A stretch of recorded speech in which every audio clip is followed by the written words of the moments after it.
E3 is looking like it's going to be weird. Why do you say that?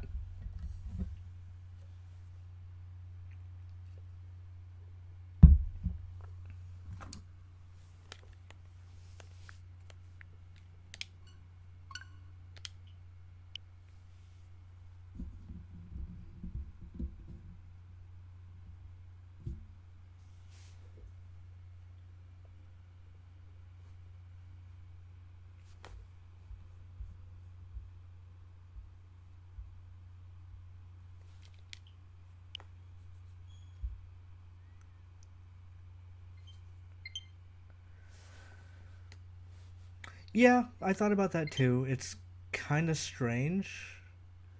Like, Microsoft clearly has stuff to say uh, about their next generation system, which they cannot say.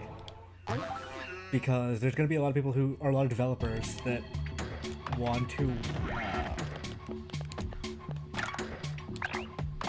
show a new game off, but they're bound by Sony marketing deals or just don't feel like it's ready yet because stuff is probably not launching for another year and a half.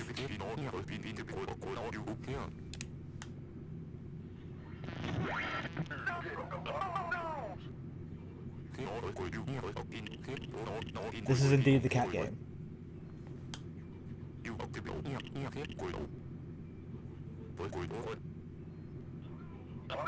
I got a code for it and it seemed neat. And I'm gonna give it a shot. My category is Metal Gear Rising. I forgot I have to change that manually.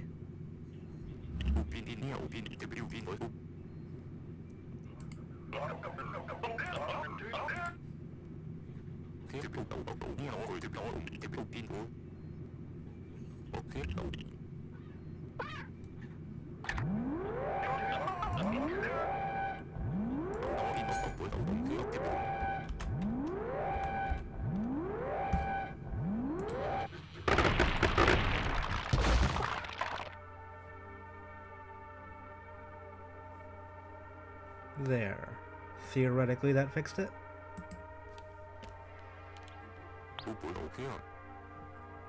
Maybe.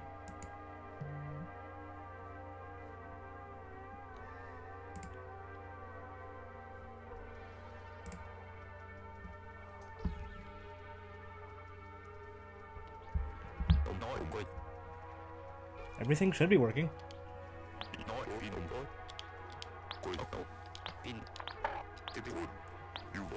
Kiki the kitty.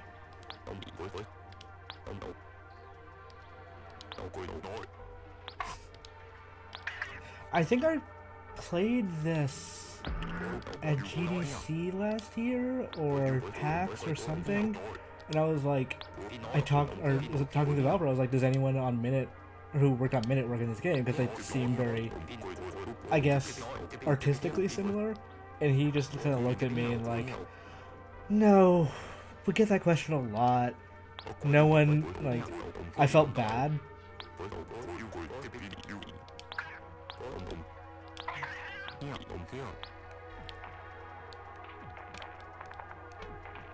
Oh, this is straight up Metroid.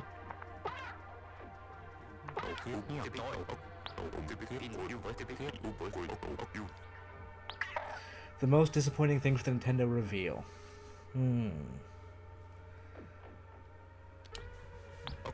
I think right, Nintendo's had a pretty bad what do you call it? First half 2019. I'm personally very disappointed in like the software output they've had this year.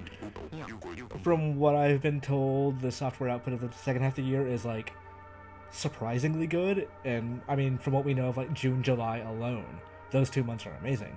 And like there's Astral Chain and all that coming soon. If some of the stuff that has very loose dates, like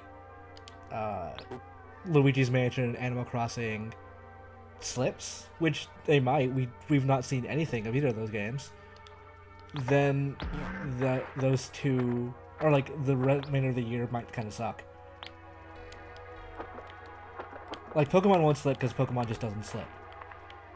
They've delayed years before, but those were not things that we knew. but I could see Animal Crossing slipping very easily. I could see Luigi's Mansion slipping very easily.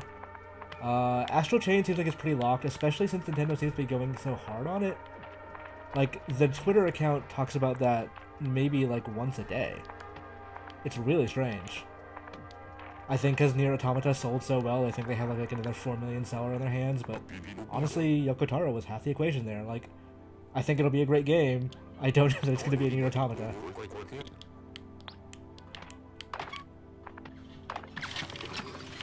Oh, hell yeah.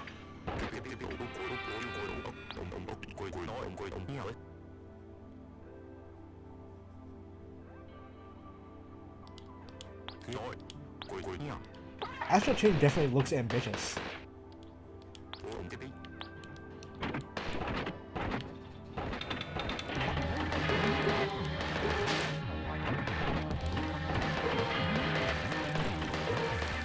Oh boy, Pro Controller, D-pad, not great.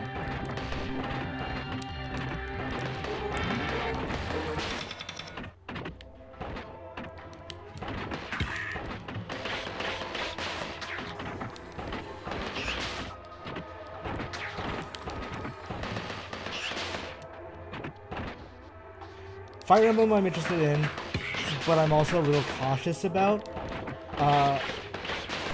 I'm very afraid that the other shoe is going to drop on that one. It's going to be, okay, yeah, here's how you can screw the students. Like, it seems inevitable. And I'm just hoping, like, if and when they do that, that they handle it better than I think they will.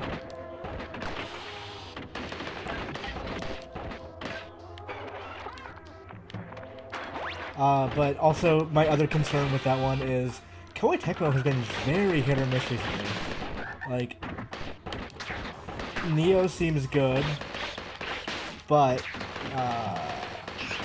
DOA was bad. Like, as someone who likes DOA, that game was bad.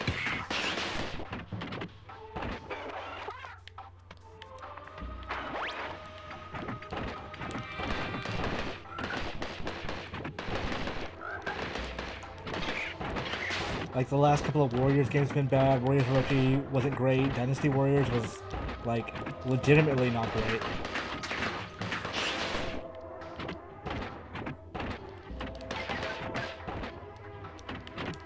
We'll see what happens. I mean, I've also heard complaints about Dragon Quest Builders 2.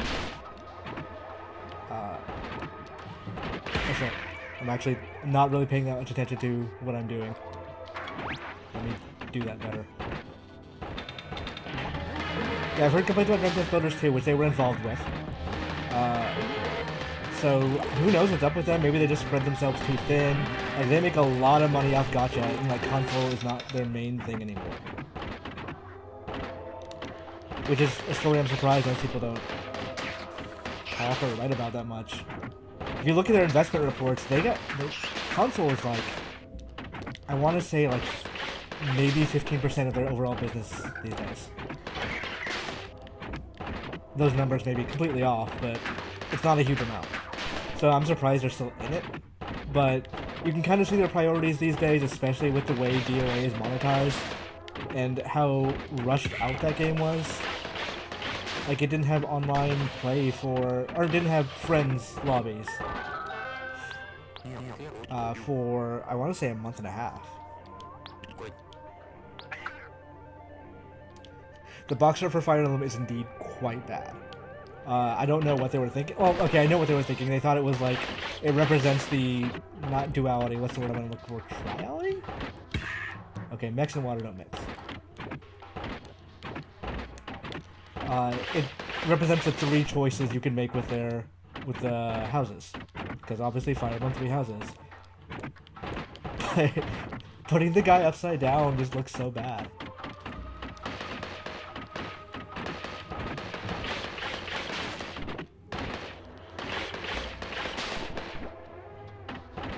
Mario Maker looks great, and that's actually why I'm getting this, like, streaming thing running again, is because I want to play Mario Maker and stream it, like I did on the Wii U.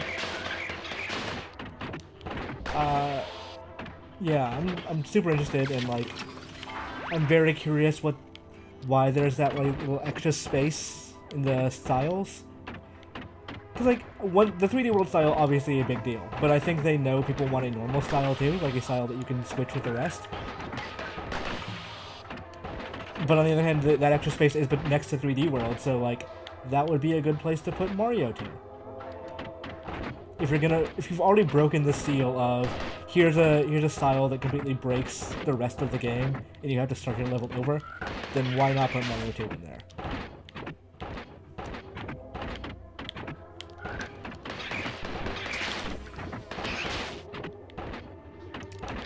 Yeah, the friends thing is weird. The friends thing is very weird from so I know for a fact, because I've talked to developers about this, there is a bit in the Switch API that just like scripts friend lists for online play. Obviously Nintendo would know about that because they made that. And they've used that in games. So you'd have to actively make the decision to not use that, to do the non-friends thing that they've done. Which, I mean, the obvious answer there is yes, they did actively make that decision then. Because it's not a question of can't at that point, it's a question of do not want. And they don't want people playing Mario multiplayer online with friends. Maybe because that will harm the inevitable New Super Mario Bros. U or Switch gimmick?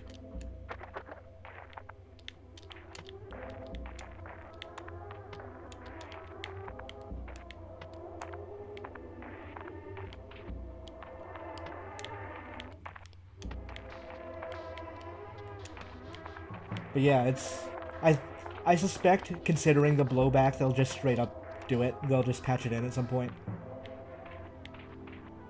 Because there's genuinely no reason not to.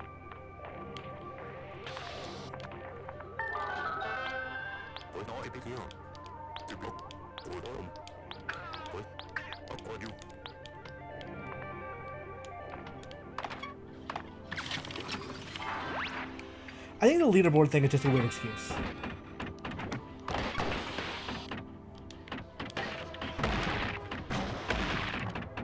I think it's just that they have their reasons for not doing it.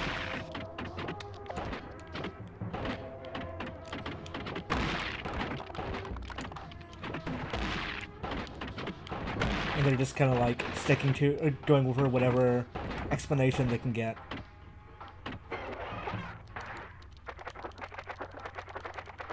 But like, they have to know that the entire day's previews were blunted by the fact that they made that, like, that slipped out. And, like, it's really good reporting by Nintendo World Report to get that done.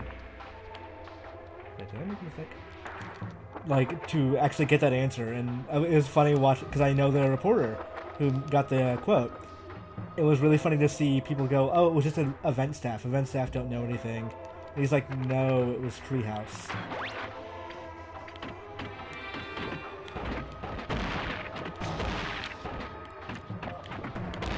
That's not true.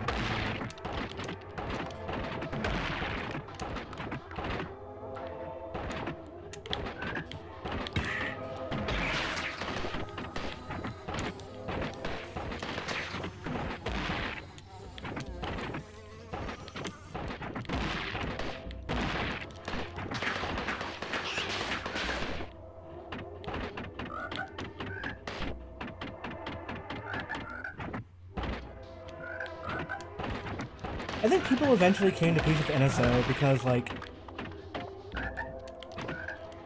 it's not necessarily true, but conventional wisdom is that if you charge for online, your online should get better.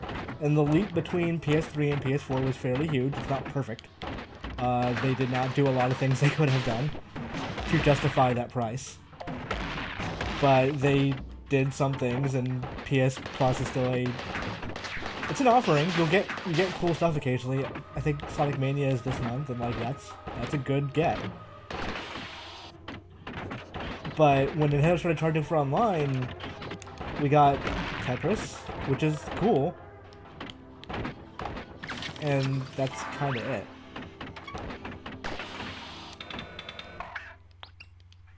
It was suggested to me a long time ago that Cadence of Hyrule might have been one of those games that would have been free to NSO subscribers, but obviously that's not the case.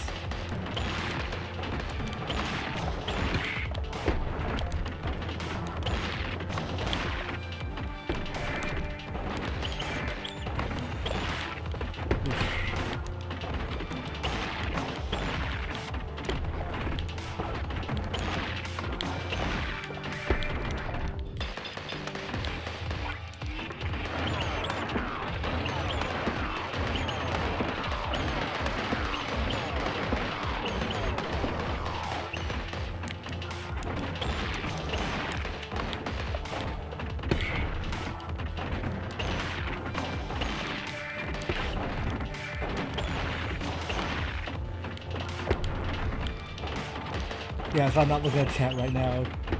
I took one too many hits. Now I'm taking a lot more hits.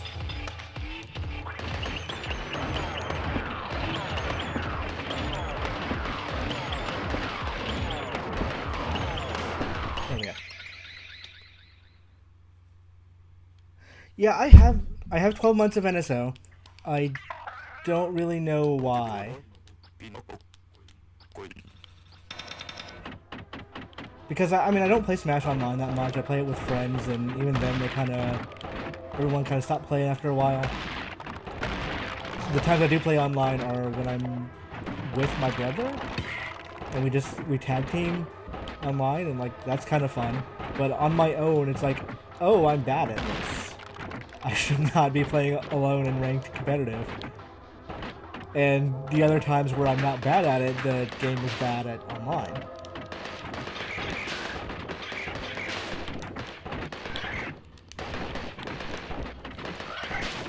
Like, I think Mario Party should have had a straight-up fully online thing. But I also think Nintendo does not understand that things like Discord exist.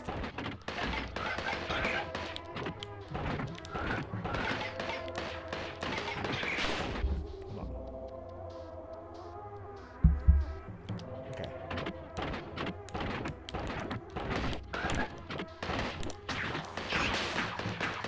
I am looking forward to Mua, actually. But I think I will probably only play that locally. I don't... I wasn't part of the cover trip, so I can't say if it's good or not, but the footage I watched, it looked like a Mua game. It looked like a Mua game from 2000-something.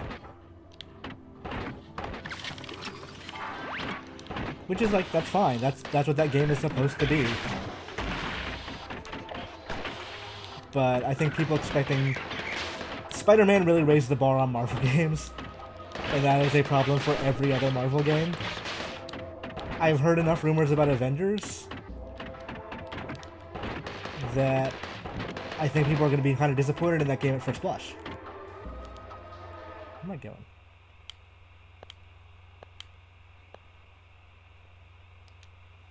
I think I went the wrong way completely. If people are like... The descriptions I've heard of that game make it sound like a not necessarily first-person game, but like a hero shooter kind of thing.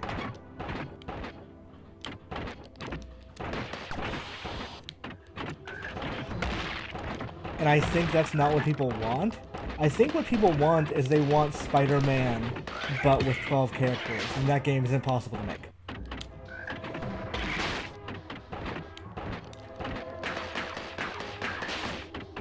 That game is like, you could get the biggest studio in the world and they're not going to make that in 2 years. At least they're not going to make that well in 2 years.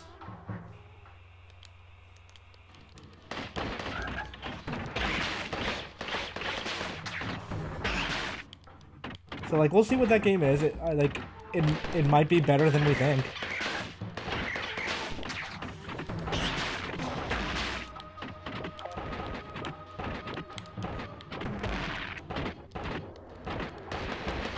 But I mean, they've already confirmed to see it at E3, which is, it's funny to me that everyone kind of just ruins their own... Oh, let me rephrase that, because to them it is not ruining, it is marketing. The only way you will get eyes on the show is to tell people what will be there. Which is why we got the, oh, you'll see more of FF7 in June thing.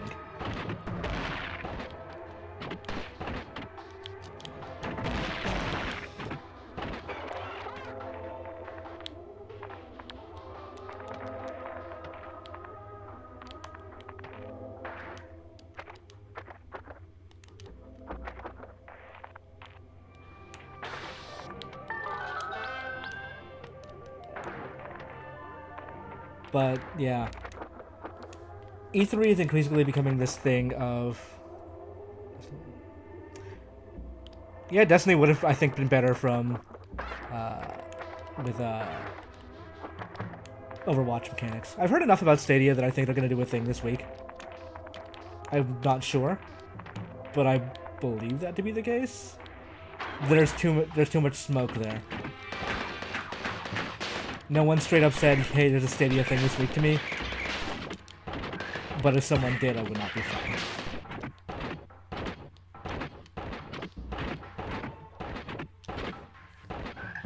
Oops, that's the wrong button.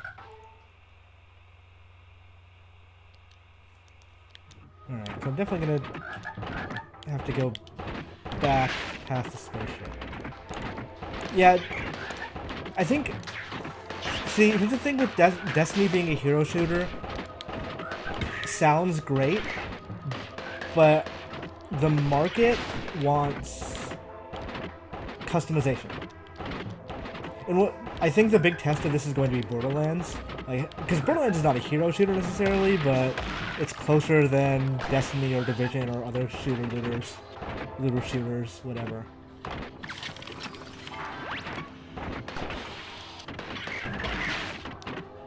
And the market doesn't want, oh, I chose blank character, so I don't get access to this skill. But we'll see how it works out. Maybe I'm just completely wrong.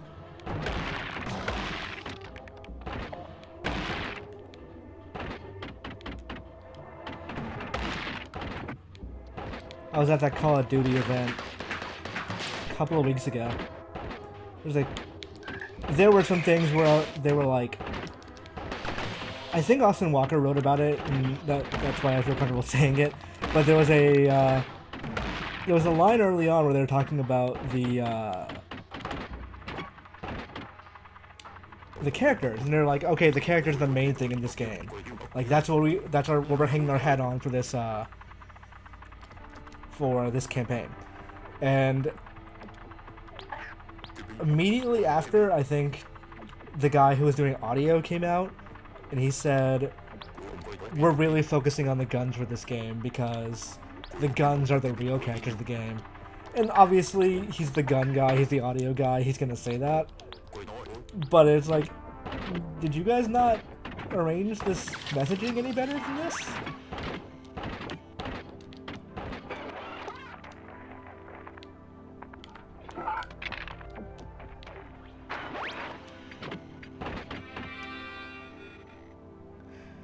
Cully will say Baldur's Gate 3 will be announced at the event. I've heard that.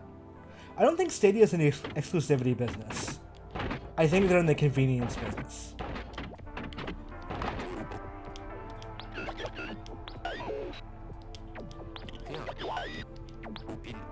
So I don't think you're going to see exclusive games on Stadia anytime soon. I mean, they might. They have like their own internal development. But in terms of third-party stuff, like, you're not going to convince Ubisoft to only put Assassin's Creed whatever onto Stadia. I have heard a rumor that I don't put a lot of credence in, but I have heard it, that Skull and Bones is actually a Stadia exclusive. I don't think, though. I think that's wishful thinking. Oh, it's wishful thinking for somebody.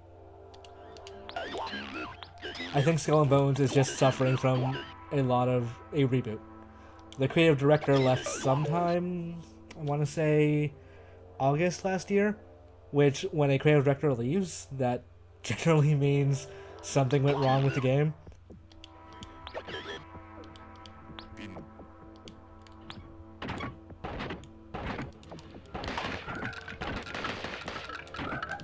Oh, these can break. Okay.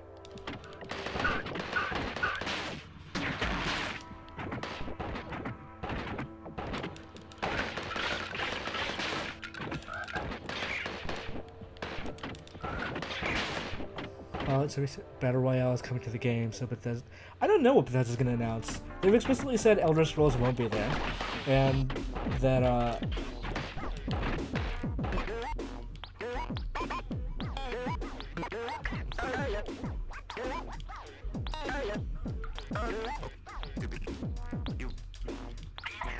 yeah, they said Elder Scrolls won't be there, and Starfield won't be there.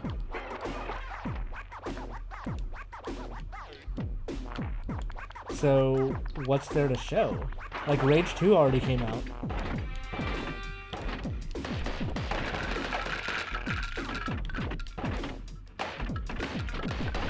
Like, they've got to focus on... Doom Eternal, I think, is the big thing. Which that game is shaping... No, I can't talk about that yet. That game looks good. I'll say that much. I've seen that game in the past, and from what I have seen, it looks good.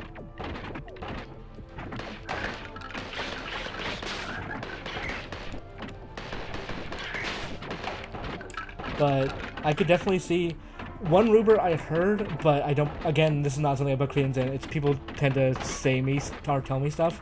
I don't know exactly what I should say about it, but I don't believe this is true. But I would not. I would enjoy it if it were. Was that somebody had said to me that Bethesda is having Tango do a horror-themed Fallout, or like a Fallout 76 DLC that's horror-themed, which would be cool. I would actually be really into that. Because if, like, you're not making the people who play Fallout 76 happy, then logically what you should do is try to get some, like a Hail Mary other audience in there. That won't work.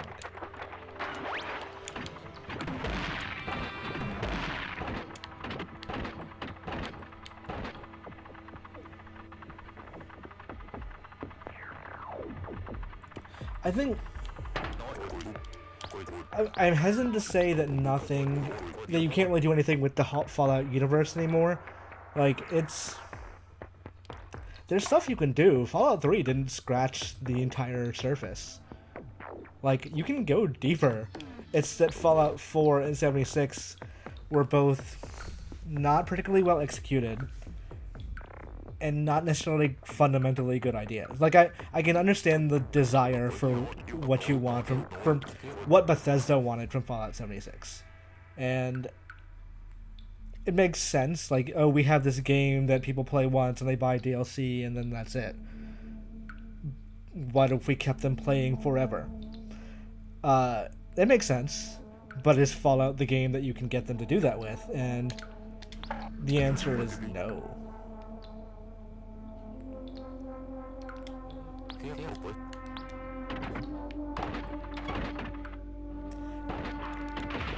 I think Fallout also, to some extent, suffers from some of the problem GTA does now, in that...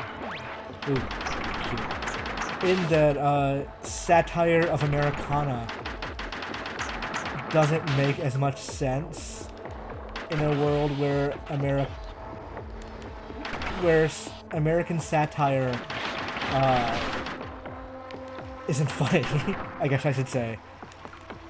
Like, okay, let's go back to the GTA example of this. If you go use older GTA games and their jokes about America, like, oh, it's the Walmart and guns, or like it's the truck with a weird name, or it's the people who are like, they've dropped whatever overt racism they used to have and are just now straight up racist.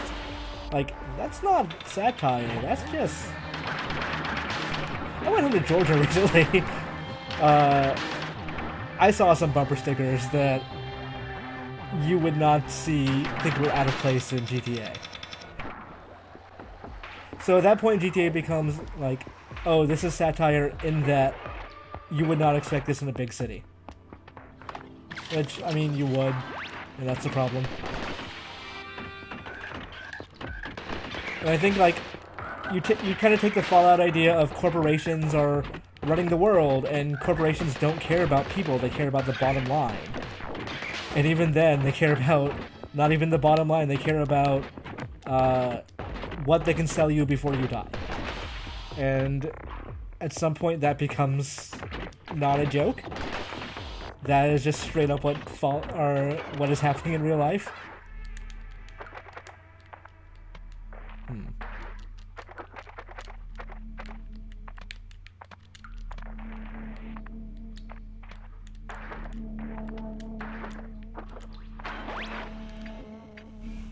So I think that's kind of limiting to it, and I think that's where Elder Scrolls as like just a fantasy thing has more potential to be more creatively interesting.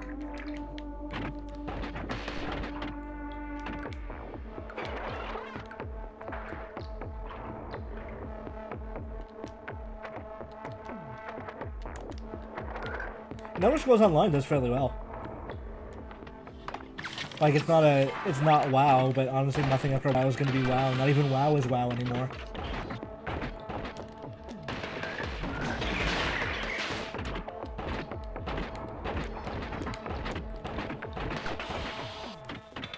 Boss fight?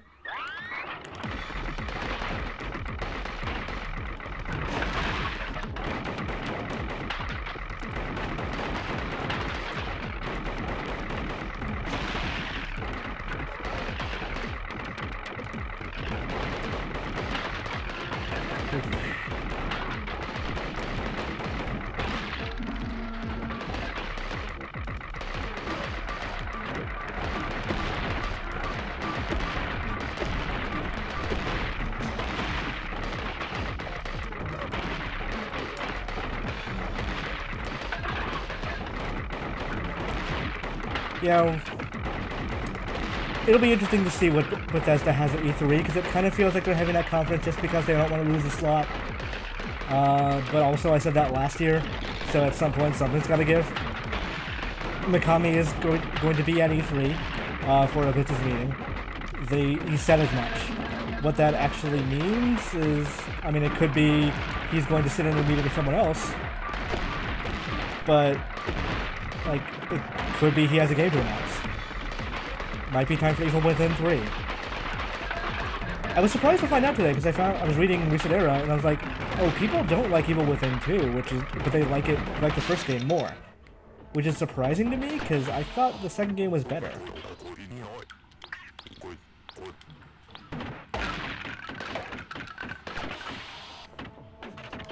What did that accomplish?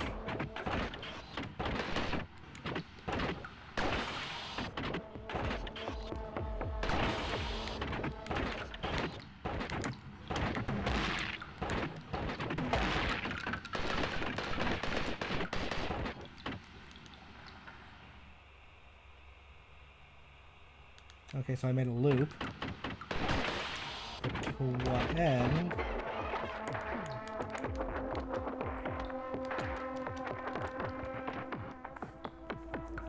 Shadows of the Damned Remastered. A lot of people like Shadows of the Damned.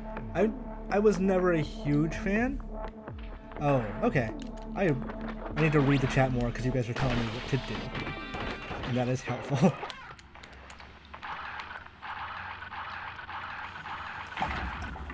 I enjoyed Evil Within 2.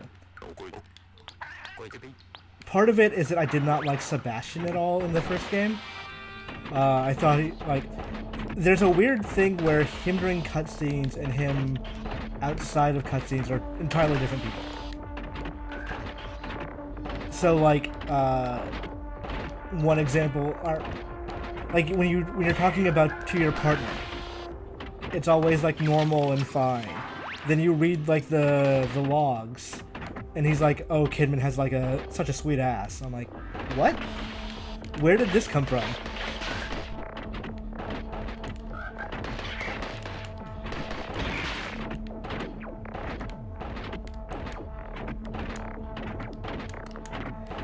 I think I would have liked to see the Evil Within that Suda originally pitched. Of like completely non-combat, you die if it gets too dark kind of game. Let me go check that room back there. I'm curious about it. EA kind of balked at that, which I mean, it's EA, so that's not unexpected. When they heard they were getting a game from Shinji Mikami and Suda51, you'd assume like a pulp action game in the vein of Resident Evil 4.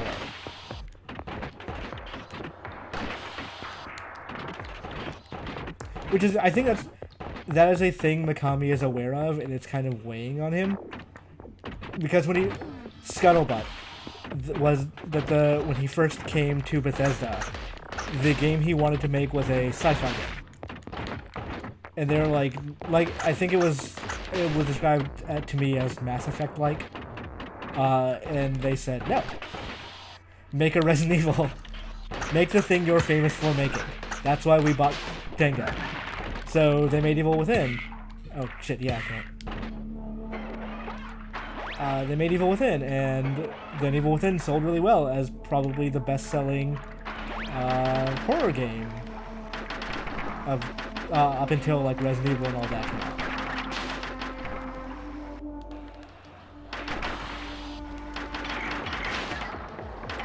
Then they made an Evil Within 2, but Mikami wasn't directing, and Mikami said he was going to step back from games creatively, which he kind of backed off of, but I feel like that was because him saying, I'm not going to make games anymore makes Tango much less valuable, and thus make Bethesda much less valuable.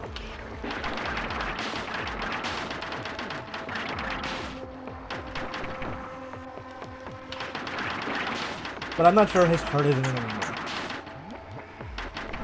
I talked to some people at Platinum once about the possibility of Vanquish. And it was sort of off the record, and like, there was obviously no like, oh, Vanquish will never happen kind of thing.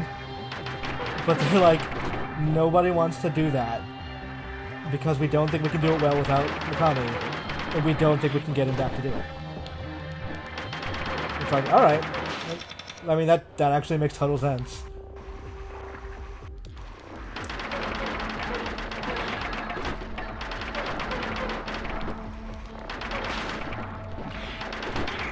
Platinum is a company that I think is still struggling to find themselves.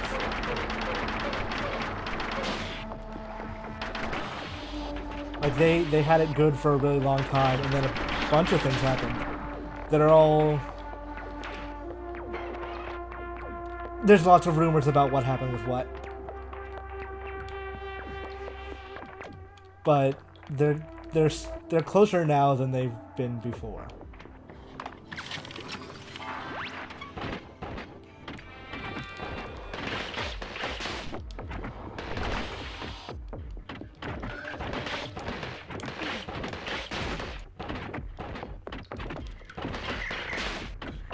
Okay.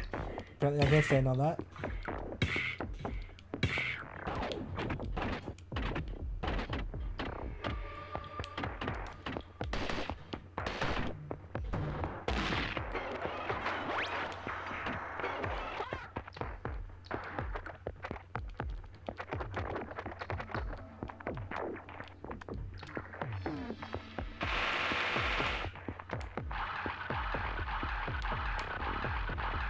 Damn it. Okay. Did I put it on there? I did. Okay, good.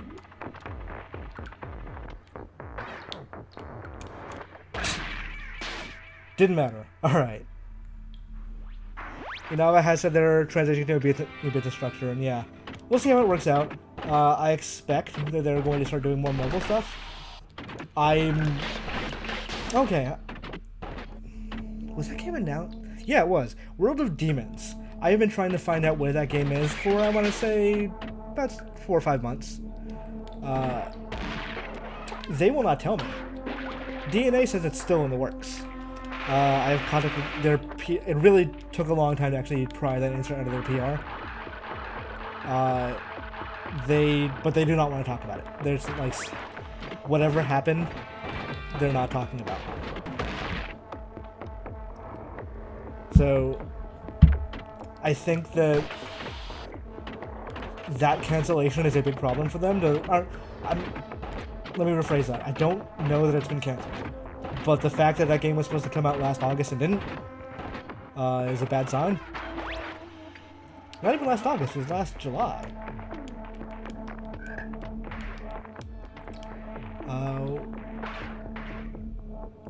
do you think that's why Beta 3 is taking so long? I think Beta 3 is taking so long because Hashimoto left. Was it? I think I'm getting the name right. It's Hashimoto that directed Bayo 2. He was Kamiya's former mentee. But I think that game was aiming for 2019 and is not, obviously at this point, not going to make it.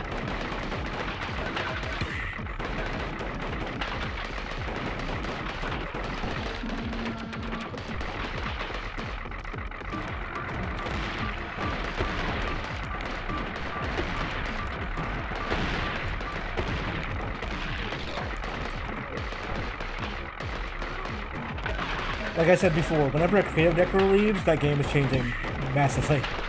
What was it? It almost said something like, oh, we're changing the way we develop the game to... It's not CBG, but it's like the old CBG people. Is it VGC?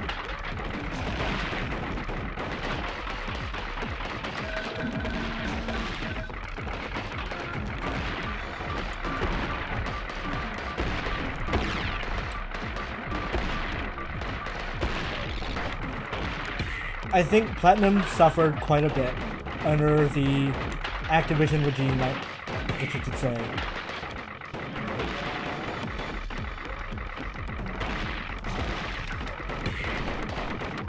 Okay, I'm one hit from done. I should pay more attention. And then I died.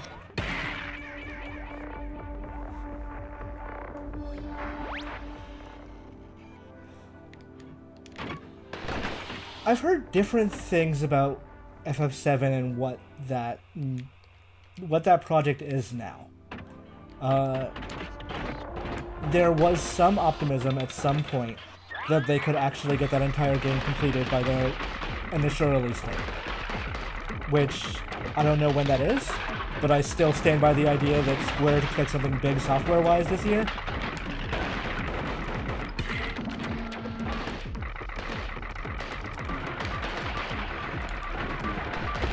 So by this year I mean this financial year, so I would not be shocked to see FF7 come out before April.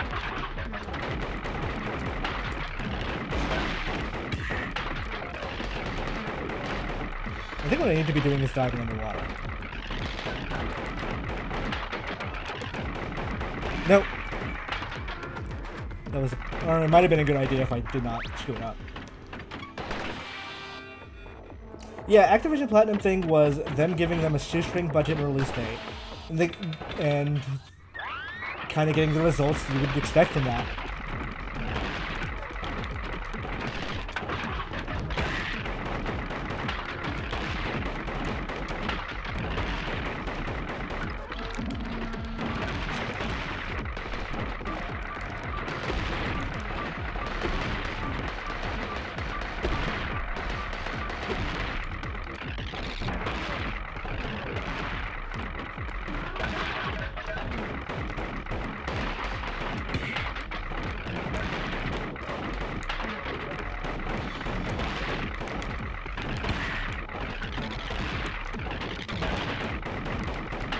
Like, I don't dislike Korra. I think the underlying systems in that game are fine. It's that it had a shoestring budget. And if they could have done more or had more time, and like, I know who the producer is, I've never met him personally, but that guy, from what I understand, very much cares about making good games. And he works on like various Activision side projects. Like, whenever you see Activision publish a game, it's like, whoa, Activision's doing that? It's usually him behind it. I don't think the executive team necessarily agrees with him on what a good selling game is. I believe he's also part of the, or at least involved with Sekiro in some way. So like maybe he has more cachet now that since that game sold like 2 million copies.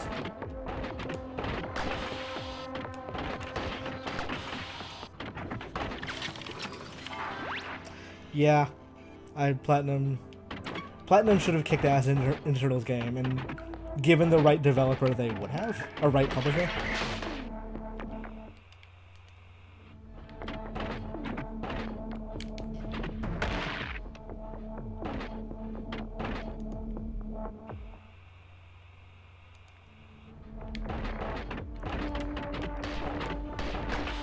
we'll see where they go. Like, I have hopes for Astral Chains.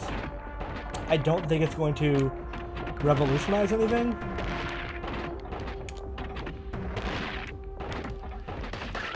But I think it's going to be like a very cool sci-fi game. It's just going to be like, obviously, it won't be Nier Automata 2. Which I actually think we might see at some point soon.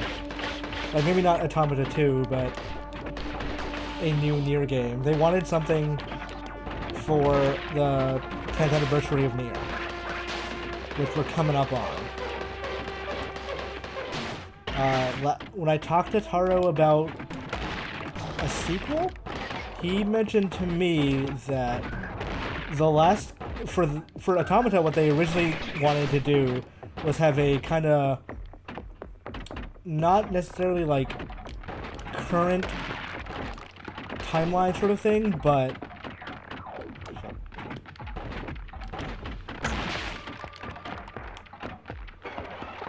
but like a something like freshly post-apocalyptic. So like his main concern was it's going to be a lot of work to make a lot of realistic Japanese or textures of Tokyo. So they didn't do that. He went with the Ruined City and Nier Automata and all that. I feel like as somebody that likes Nier, when you say, I wanted to make a game that takes place in Tokyo immediately after the apocalypse, that sounds like the Red Eye War.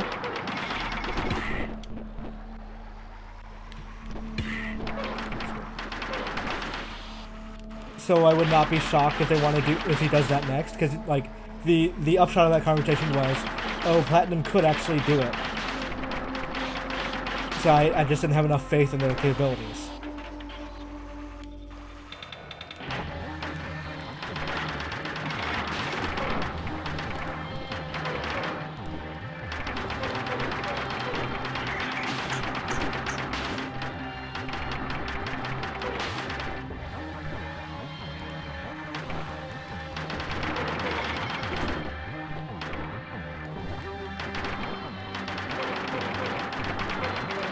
That said, Yoko Taro is not a Square Enix employee, so they have to work around his schedule. And a lot of the Nier Automata team is currently on Astral Chains. So I do not think a new Nier game is currently in development, unless they use a different team, which could always be the case.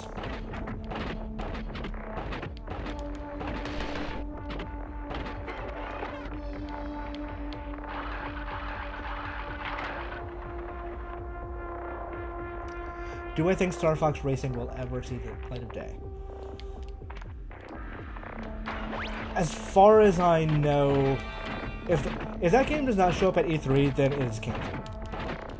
I fully believe it did at one point exist. I don't know what happened to it. I think the idea of Nintendo canceling at least one retro game and then giving them Metroid Prime 4 is insane. But it might legitimately be a case of Nintendo going, well, who else would do it?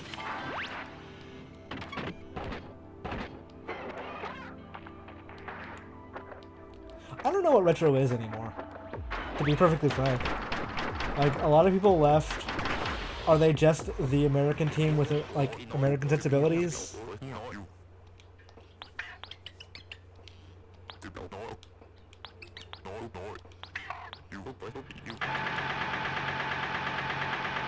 Also, this is a very breathable thing. With more than a little bit of Mega Man influence.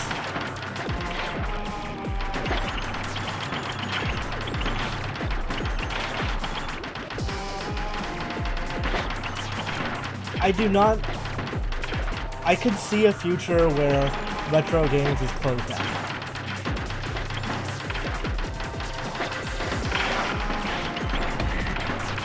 Because I don't know what benefit Nintendo gets out of them if they're constantly just Or not, maybe not even closed down. Maybe just like an art studio, like a half a model these days.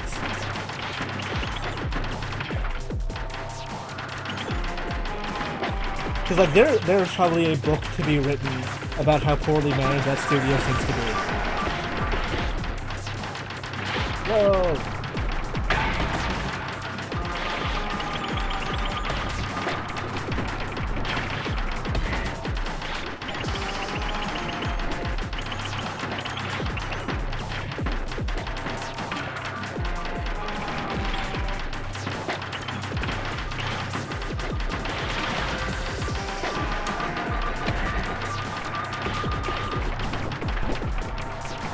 Yikes.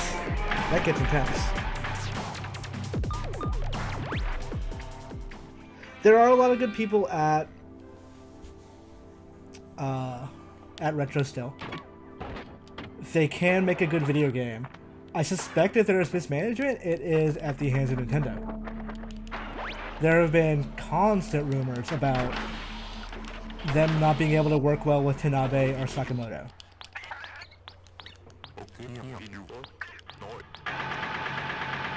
And like, maybe that's not entirely Retro's fault.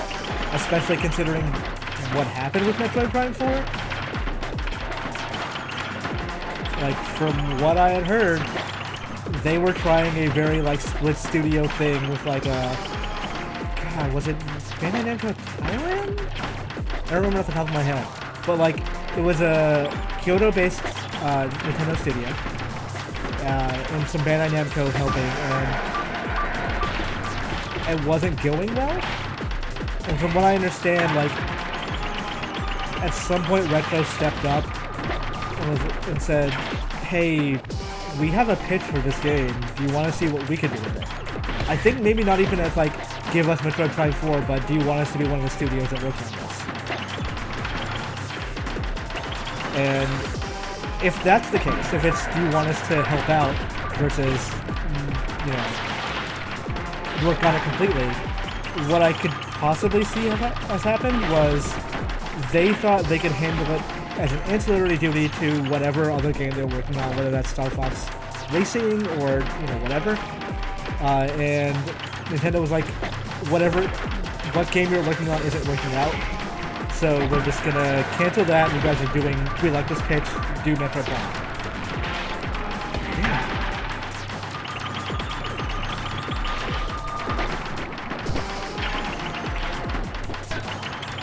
Because, like, they're not a two-game studio. They are a one game plus helping out on something else. So they can work on a thing. They can work on a thing while also working on Funky Kong mode, but they can't work on Trophy Defeats and Metroid Prime at the same time.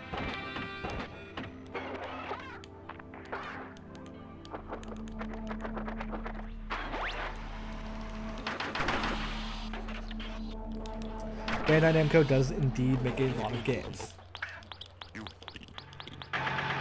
Though weirdly not a lot of Tales games recently. I'm kind of wondering what's up with that. They've not done anything since Baba left. Yeah. And now Baba's left Square Enix, so maybe he's going back to Bandai Namco, who knows.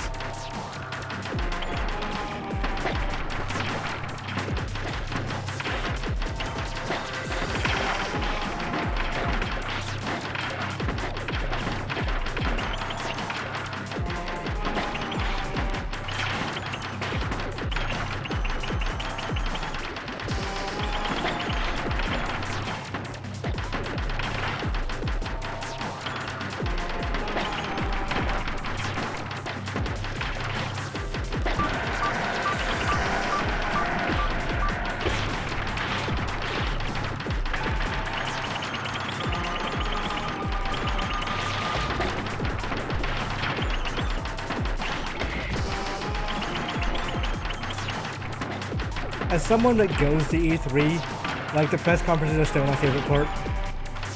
Even though I'm watching them from home. Oh, going backwards. Damn it. I lost, like, 3 energy in quick succession. I do like how fast it is to respawn.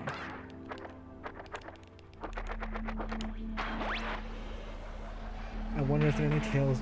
I don't know. That's a good question. Last I heard, they were working on something. It was supposed to be Switch PS4, but obviously it didn't happen. And then they released the Vesperia Definitive Edition, which I'm assuming sold pretty okay because Vesperia is able of the game.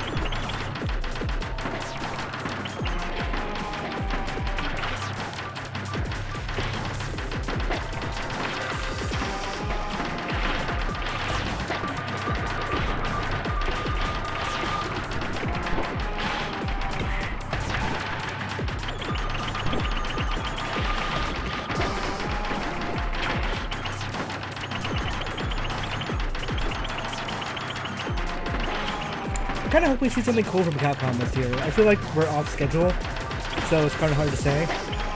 My understanding is Resident Evil was delayed a year. Or Resident Evil 2, rather. So, they were, like, that and DMC were not supposed to release that close. Damn it, I should have gone for it. What is this Barkley drama? Someone explain this to me, because I kind of saw a little bit of it, but I don't understand. Like, a bunch of the people from Shut Up and Jam Gaiden left.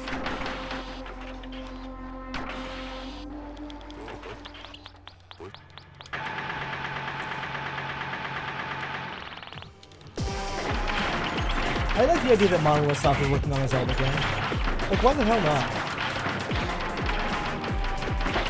Like, you've got the series in stable condition. You made basically one of the best games ever for it recently. You might as well just give it to other people and let them see what they can do. Otherwise, I fear what we're going to get is the Ocarina fatigue, but this time for Breath of the Wild. This is not the one.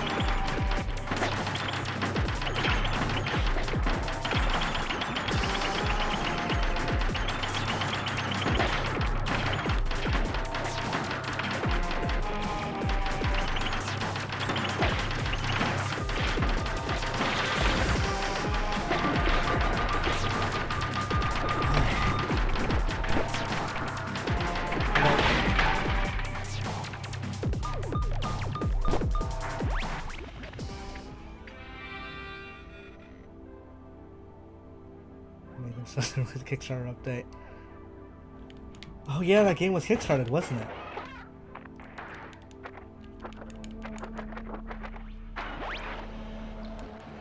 There was some game I was looking into recently that was kickstarted. I can't remember what it was. 90s Arcade Racer. That was it. Because they posted the April 1st thing of, oh, this game still exists. But like, I'm 99% sure the original developers are no longer on it. So, like, who's fulfilling that Kickstarter anymore? Is anyone? Like, a Wii U goal was one of the main things, and I don't think that's still been launched yet.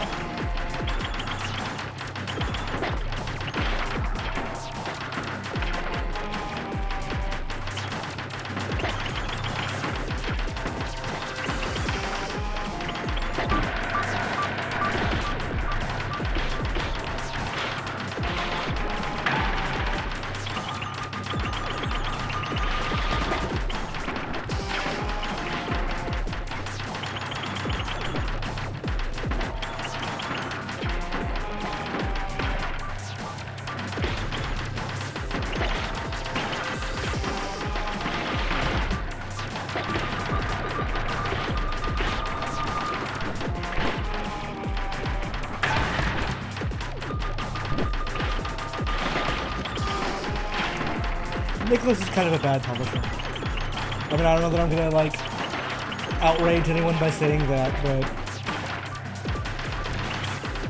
Tyrone Rodriguez, I assume he does his best. Jesus Christ. Yeah, I assume he does his best, but like, there's so much that, however many people he has working on that thing, he needs more. Does Nintendo reveal their revised Switch Mini next week or pull the classic Nintendo Shadow Drop? I would assume classic Nintendo Shadow Drop. I would not be shocked if they hold back on the reveal until they find out what's up with this tariff situation, because that is actually a big problem. If you have any game consoles that have parts made in China, which everyone does because they're all made in China, you are subject to a 25% tariff in America. For a $300 Switch, that's going to be an extra $75.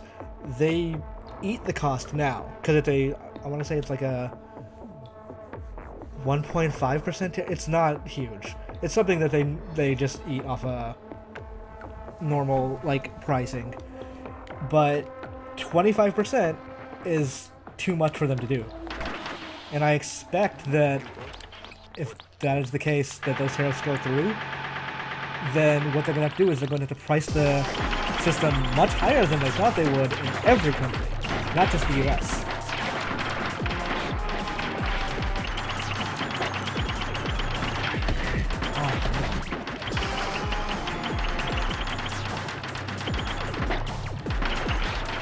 Looks like that might be great for profits. It's going to be bad for long-term sales, especially since the idea of a Switch Lite is to get that thing in the hands of kids who want to buy Pokemon and casual gamers who want to play Animal Crossing.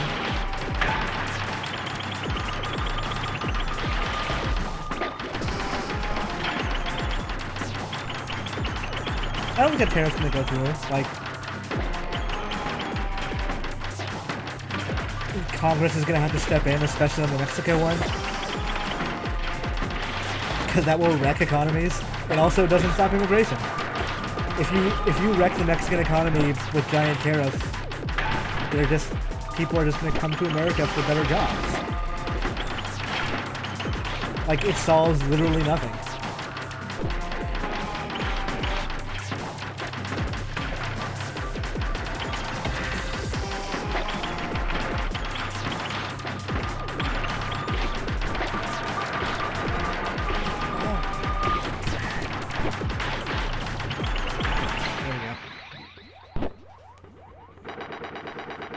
Nicholas didn't buy the full IP from Pixel. From what I understand, Pixel signed over like permanent, what's the word I'm looking for? Unlimited rights, basically. And like, from what I understand, he also regrets it greatly.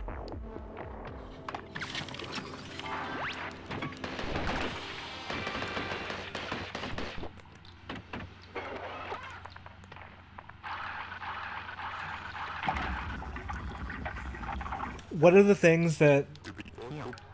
I'm not going to say because this would be slanderous for me to say that, like, Tyrone Rodriguez is, like, pulling the wool over people's eyes or anything. I think the reason he gets so many good deals with Japanese developers is that he speaks very fluent Japanese. And that is a thing that is very underrated when you're dealing with, like, indie developers, or let's say you want to get the rights to Astro Boy in a game.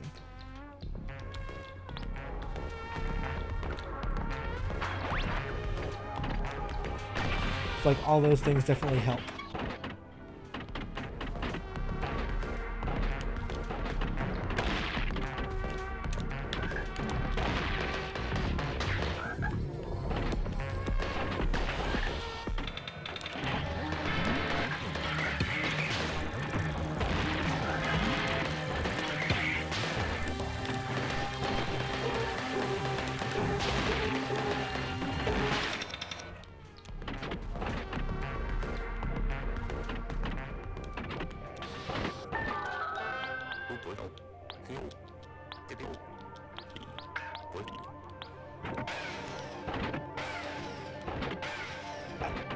Kind of dig this game. Like, I mean, I have before, but like, I just love how unabashedly Metroid it is, but also very cute.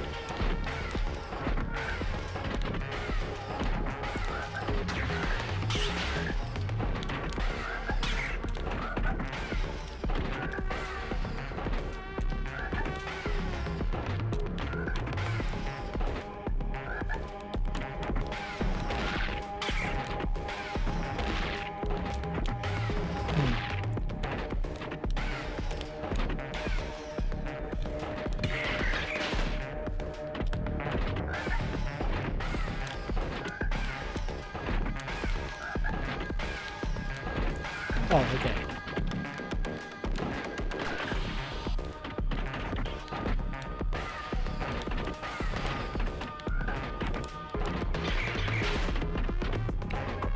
Do you think we're going to see a higher pace of video game movies after Detective Pikachu did so? I think we're seeing a higher pace now anyway, less because Hollywood is creatively bankrupt, which is more or less true, but because Marvel movies did so well, so everyone's looking for that next big like action game or action thing, and also because video game companies realize this and are eager to license it out. Capcom, I think, was very smart with Resident Evil, in that they don't care if it's quality. They do not give two shits if it's quality. They care if it makes money. And Resident Evil made a ton of money, and Monster Hunter will probably make a ton of money. You know what? I should have used those frogs. But okay, it works. I think Square Enix is obviously very, like, they made that announcement the other day of the John Wick writer coming on to Just Cause. I think if that succeeds, you're going to see a bunch of other stuff. Like, Tomb Raider did well enough, apparently, for the sequel. Oh, I see that.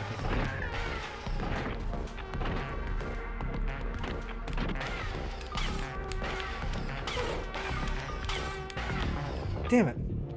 Yeah, List of Vikander's apparently already back on for another sequel, so they're gonna do that thing. I was one of the rare few who apparently just didn't like that movie. I thought it was... I don't like a lot of movies, so I can kind of see why people... I thought Aladdin was only okay, but a bunch of my friends are really into it.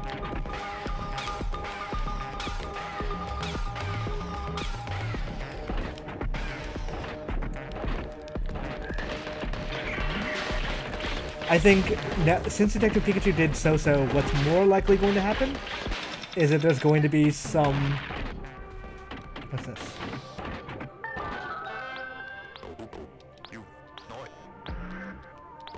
Yes. How do?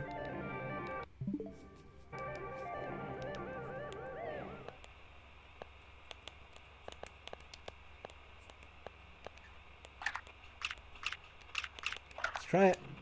Neat.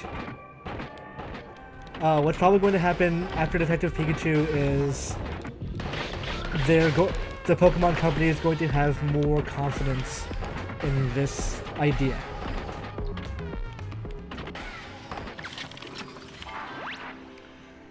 Detective Pikachu went ahead with Endgame. That's part of the problem. The other part of the problem is that the movie's just not all that good. Like, it's fine. It's totally perfunctory. But it has such a sloppy ending. Like, I liked it. I liked it a lot. I like seeing people walk around with Pokemon, and if the movie was a couple of hours of that, I'd be fine with it. But, like, that last 40 minutes was so clearly rushed together.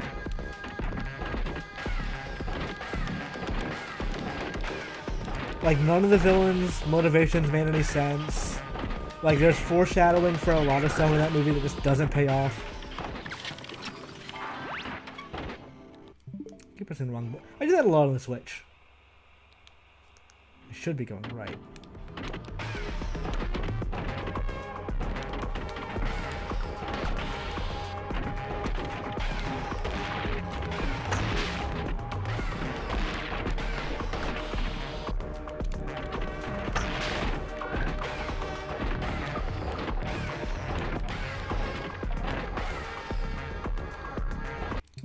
keep doing it.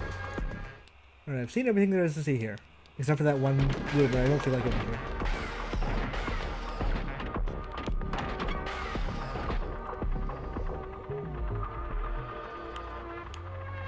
I thought the first time in the movie they used the Pokemon cartoon theme was smart, and I dug it. The second time they use it, I'm like, okay, why?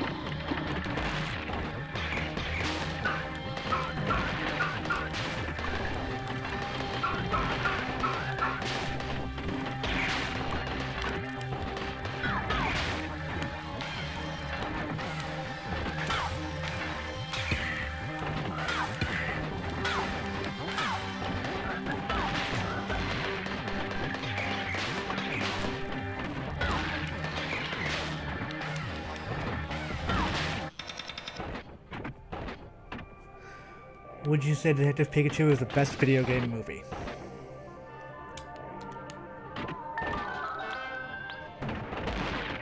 I can't think of much competition.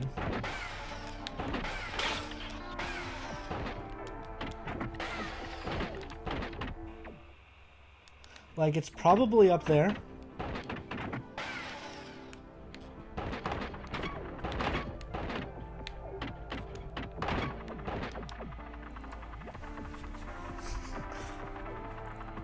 Street Fighter is one of the greats.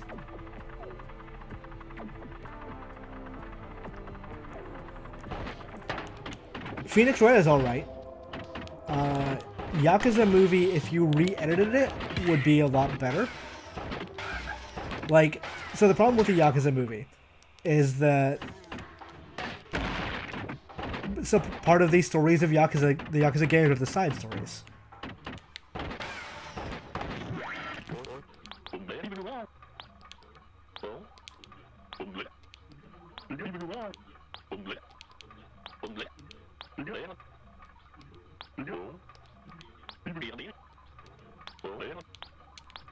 Yeah, so part of the appeal of Yakuza games are the side stories.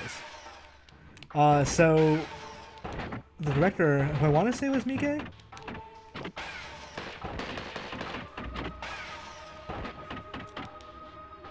I'm totally not in the right place. Where am I supposed to go?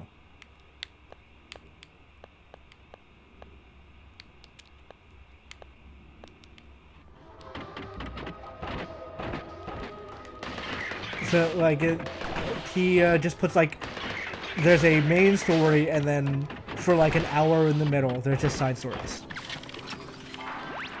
And it doesn't work out. It like, destroys the pacing of that movie.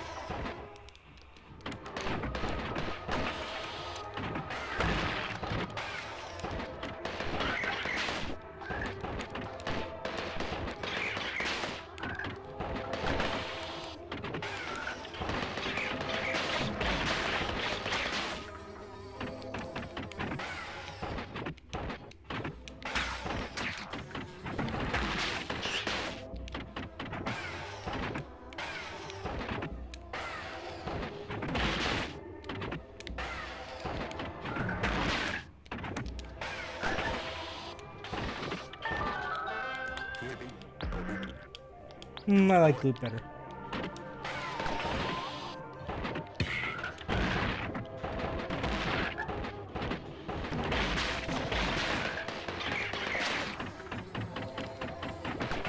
But yeah, I might put Phoenix Wright at a slight edge.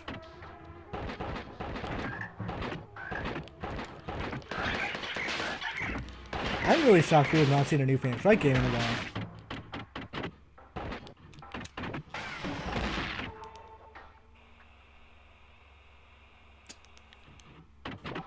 None of this is working out. I should head back to the elevator.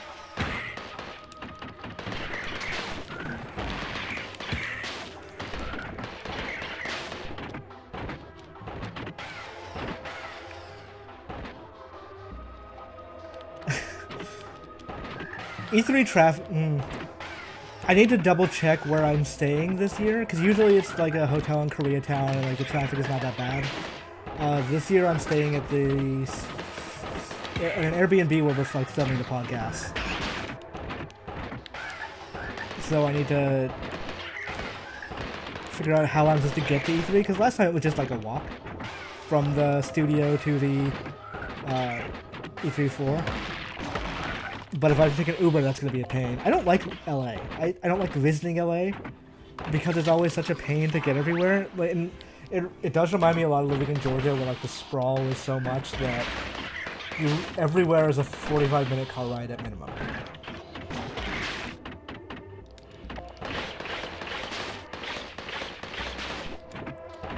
It's just not my jam.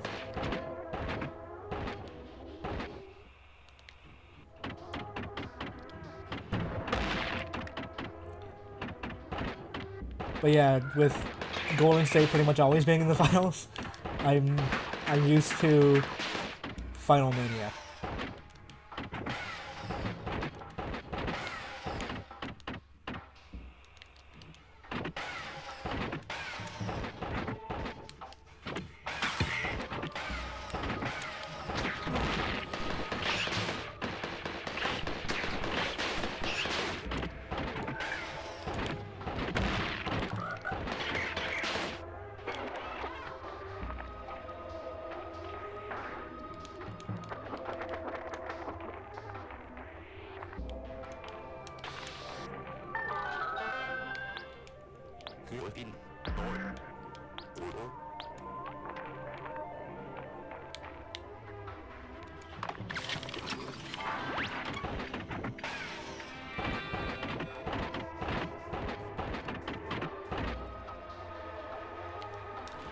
Yeah, I remember when I lived in Georgia, it made sense to like, oh, Walmart is only 15-minute drive from here. That's fine. And like when I went to Target today, and that was like a 15-minute walk because I don't have a car. So I understand like it's not really that big a difference. I think I need to find that computer again. I should look for that.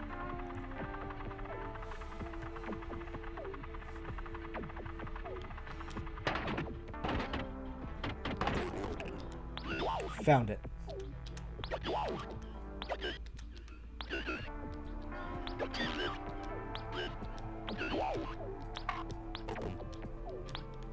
Alright, so ventilation system. Let's go this way? Oh wait, there was that thing I didn't have access to before. Or not that I didn't have access to, I cowered out of it super hard.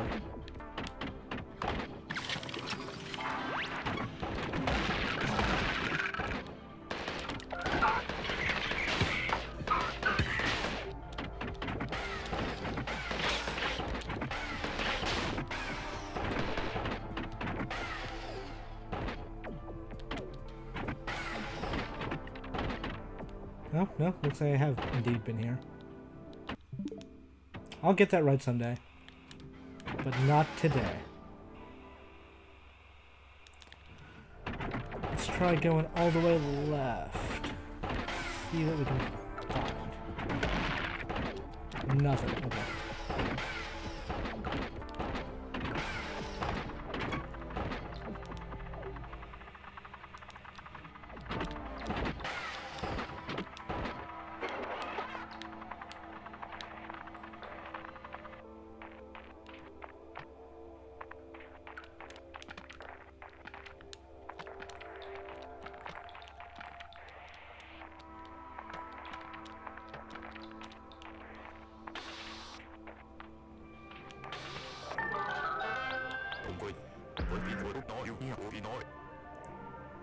I dig it. Let's give it a shot.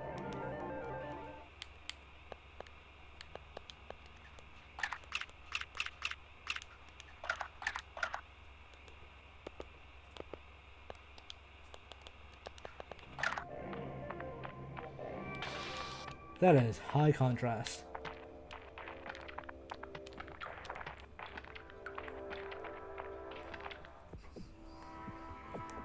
The Pro Controller D-pad kind of... The D-pad itself is fine and comfortable. It just misses... Like, it will mistake up and left for up left way too often. So you'll be aiming for one and it'll happily do the other. which is a major problem on games like, say, Tetris, where you're constantly dropping things without meaning to.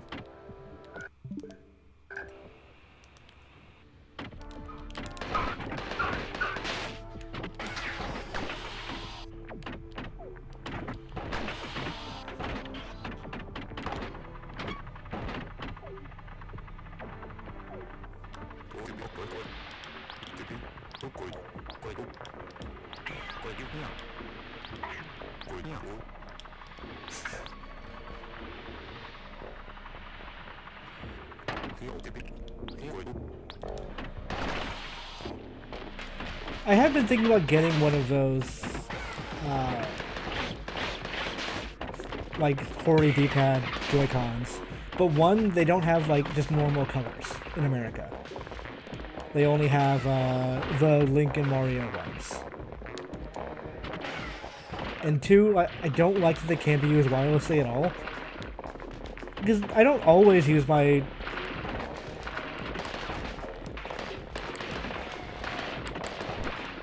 Oh, it's jump. I don't always use my Joy-Cons wirelessly, but I do sometimes, and it'll be annoying to find.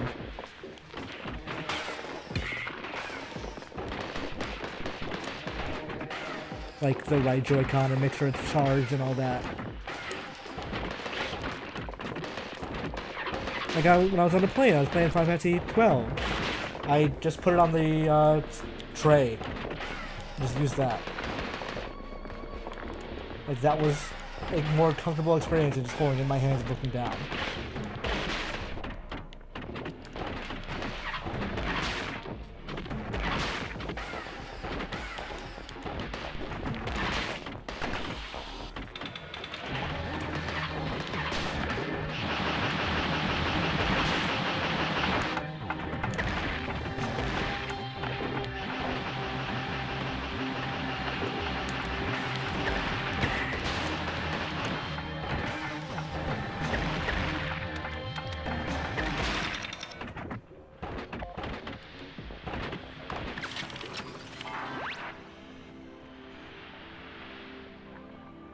Yeah, FF12 is a very political game.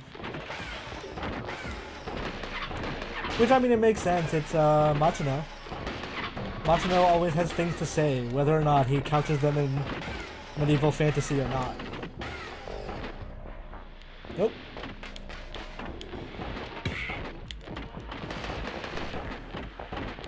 I was laughing my ass off at people saying, I don't see anything political about Death Stranding.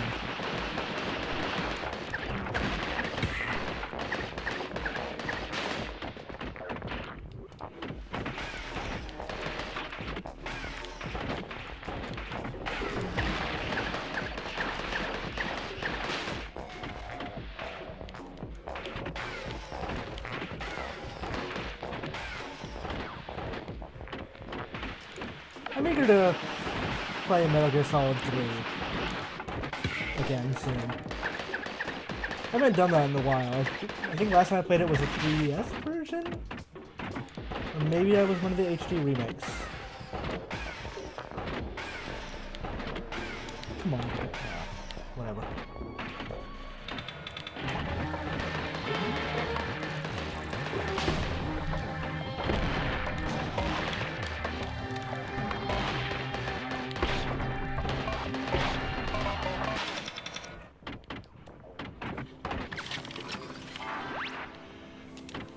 Kojima has always been two things.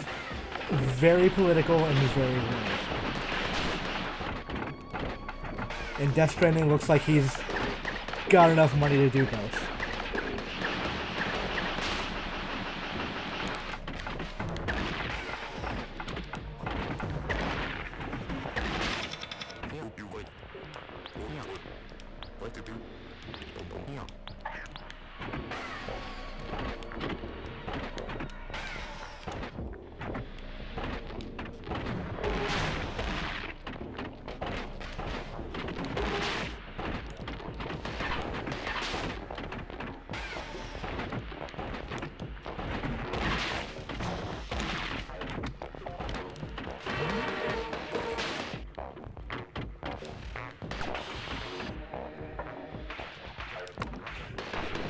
if I had to guess what Death Stranding had to say, because his basic thesis is we're not connected as much as we, or we're too connected or something.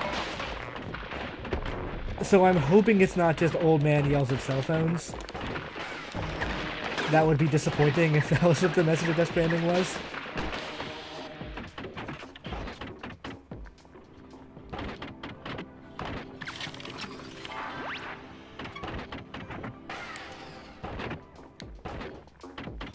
Ooh, cute.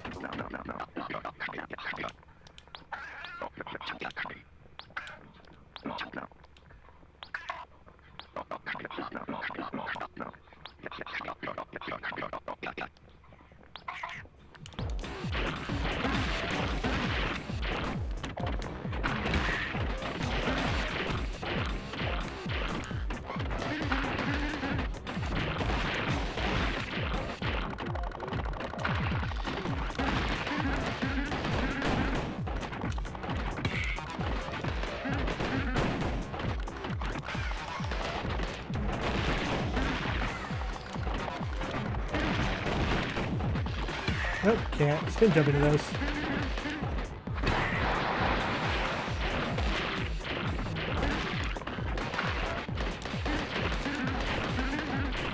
Also, you don't have a health bar, which is frustrating.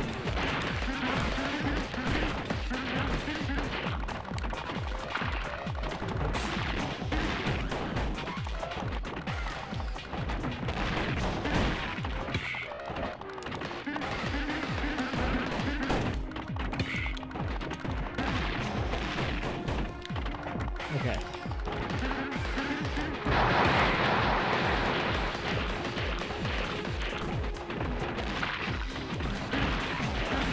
I've been thinking a lot about LA Noire recently for some reason. Part of me almost wants to play it again on like the remaster, even though I very much dislike that game. I can't really explain why without spoiling it, but there are things about that game narratively that I feel like does the player dirty.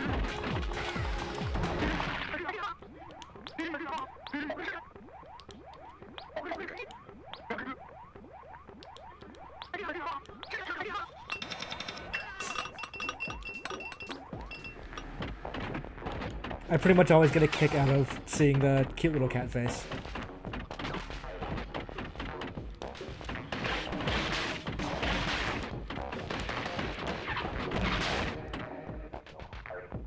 Nothing needs a crossover with Heavy Rain. Heavy Rain is absolutely a game that narratively does the player dirty. Because the twist of that game requires the game to lie to you. And like, I always compare it to this episode of Bob's Burgers where Linda's doing dinner theater.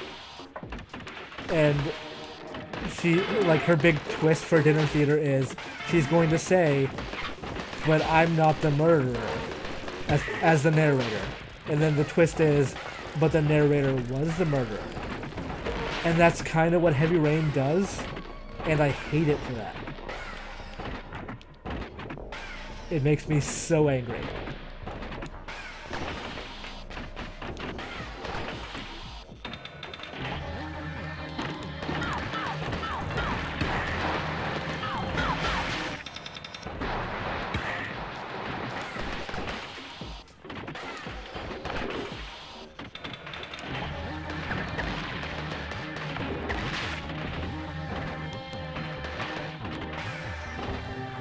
Like, in that respect, I actually end up liking Beyond more than Heavy Rain. Even though Beyond is also just a giant shit show. I liked... There are parts of Detroit that I would go to bat for.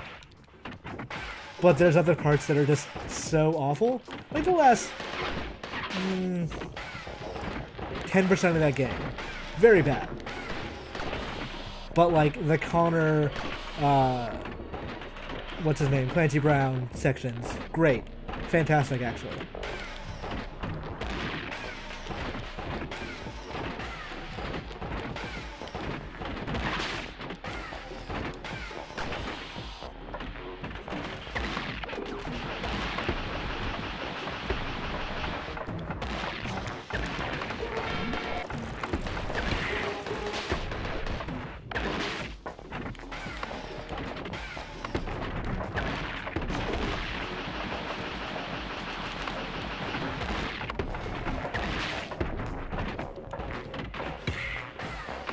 I should be more careful than not at all.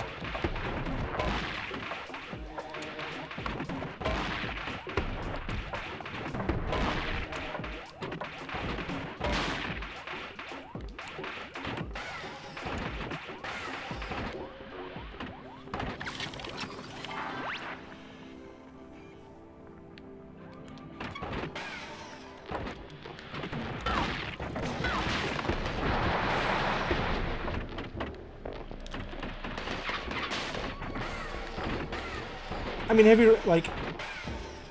the problem with Heavy Rain is that it lacks pivotal scenes, right? Like, there's straight up plot holes because they wanted to cut some stuff out.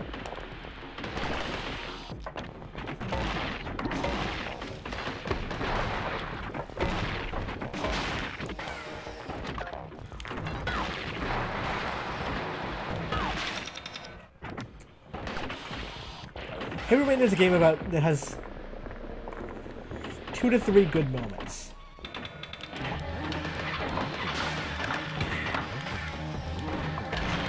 And I can see why people would be like, I'm so into those good moments that literally nothing else matters. But man, have some more respect for your narrative. Like, even you as a player. Mustache.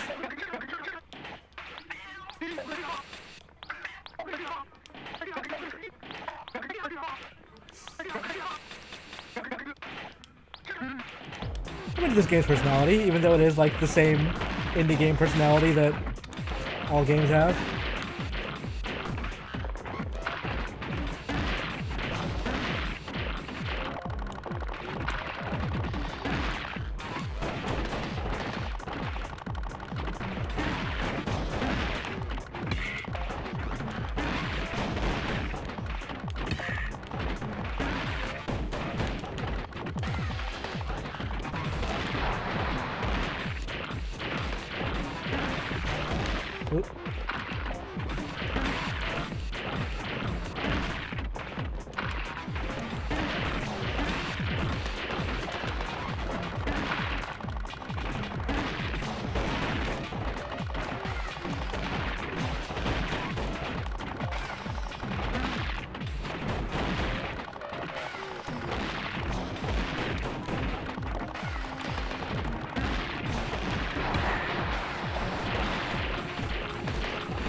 I'm looking forward to Microsoft's conference. Like, probably more than anything else at E3, that's what I'm interested in seeing. Because they have so much to prove, even though they're kind of between a rock and a hard place right now. I think they know they need to come out swinging because they're the only platform holding over the stage show. And more to the point, if E3 sucks the year that Sony's not there, then they can just go, or people will just go, oh, well, it's because Sony wasn't there.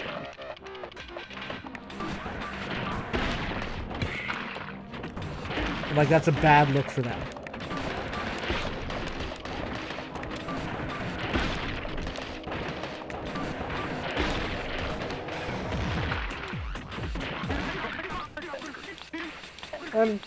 I'm always looking forward to Nintendo's. Even when I think this will be a not an off year. That says things that I'm not sure I want to say. But I think this will be a year that they're not going to blow the doors off the building.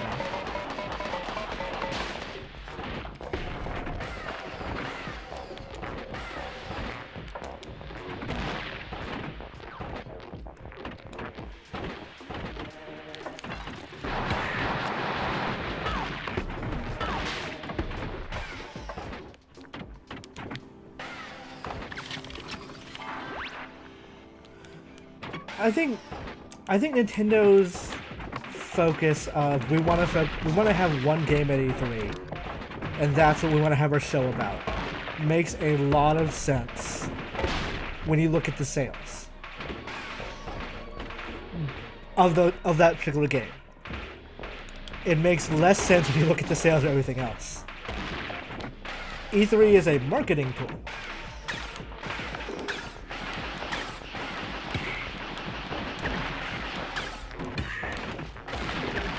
And it can be used as a marketing tool for a lot of things. It doesn't have to just be used as a marketing tool for Smash Brothers or Breath of the Wild.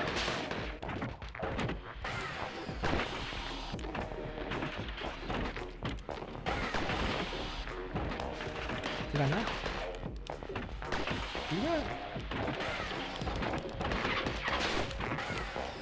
Now I'm kind of confused what the lava thing actually does.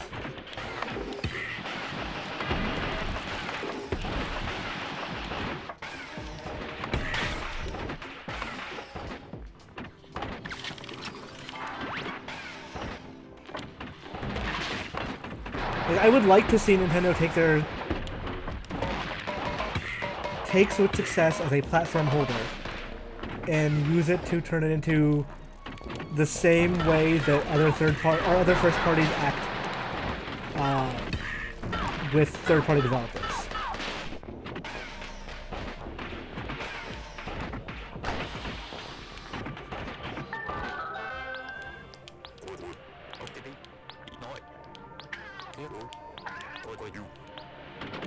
Neat.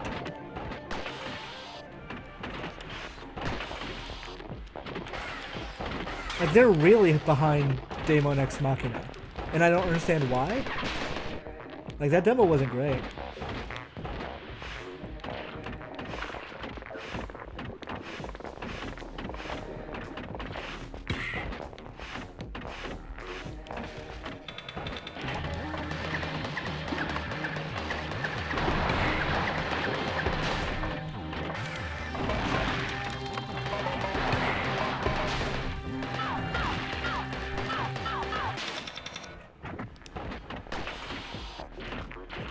Yeah, don't have a stage show. Stage shows are total waste of money.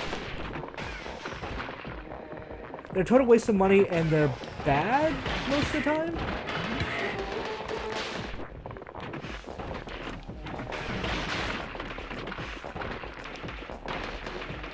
Like, they're unrehearsed, weird things. They're not unrehearsed, but like developers aren't actors, you know? They're not presenters, they're not... You don't hire them to host your thing.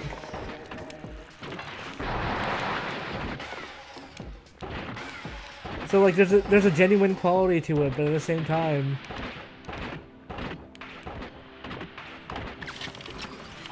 You could do a much better job marketing and presenting something by just showing it on a stream. Nintendo could show stuff in 2020. They're not going to.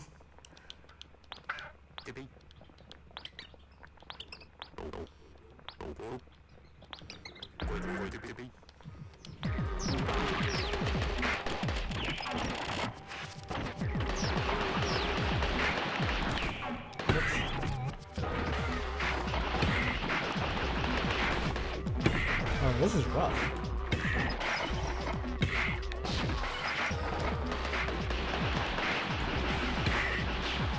I should be using the phase a lot more than I am.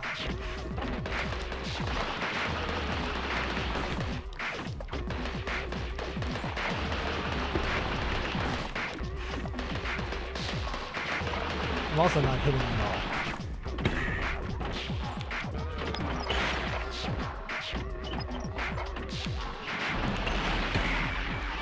Okay, this is going to require more actual focus.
Oh, that's interesting.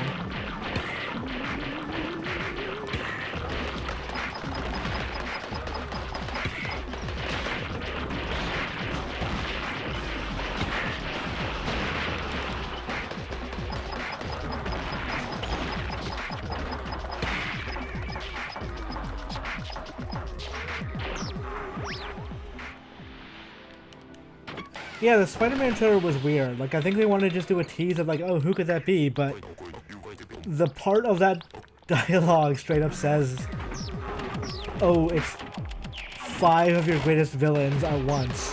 Who could this last person be? It's like, duh. Who would the last of the Sinister Six be, I wonder?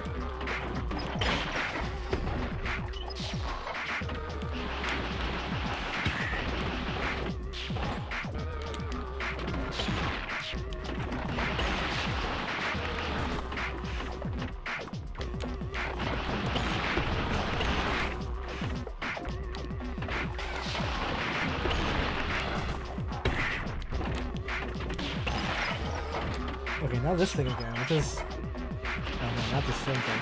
Different thing.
Nice. It could have been Chameleon. That does seem like a good stinger for the end of a trailer and the ultimate villain of a game.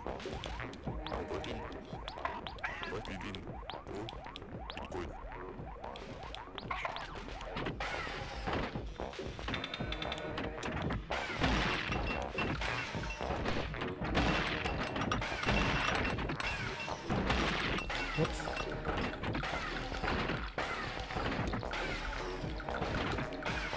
I hope this game has a twist ending where it turns out to just be like a cat just walking around the house destroying all the shit.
Okay.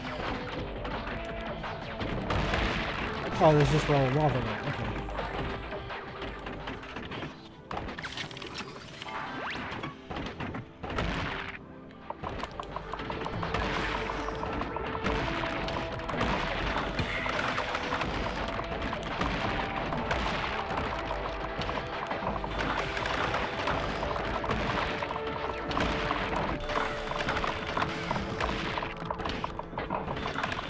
Hey, Wizard Movement, what's up?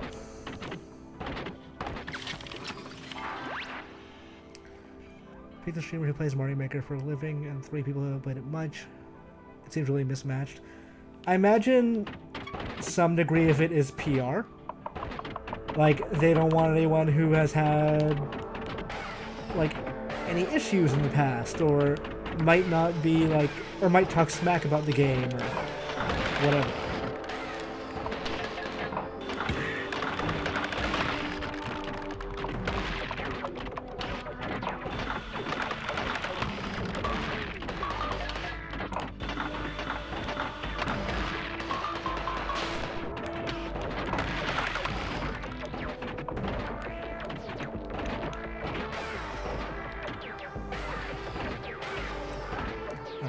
Where do I go?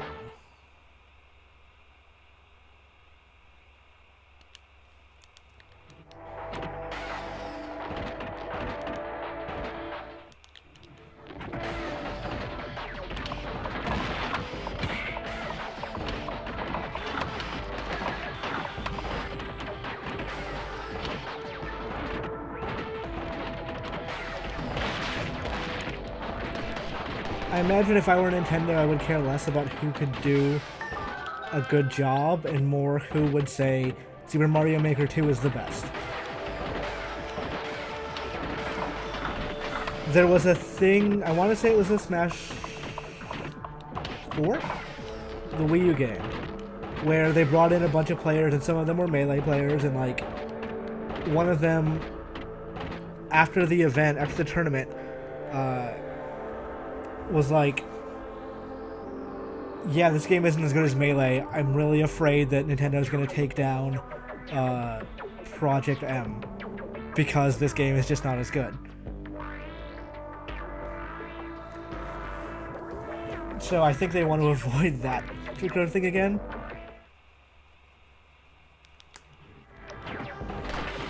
Because like, it's never a good look when the person who comes to play your game on a big stream is like, no, the game sucks.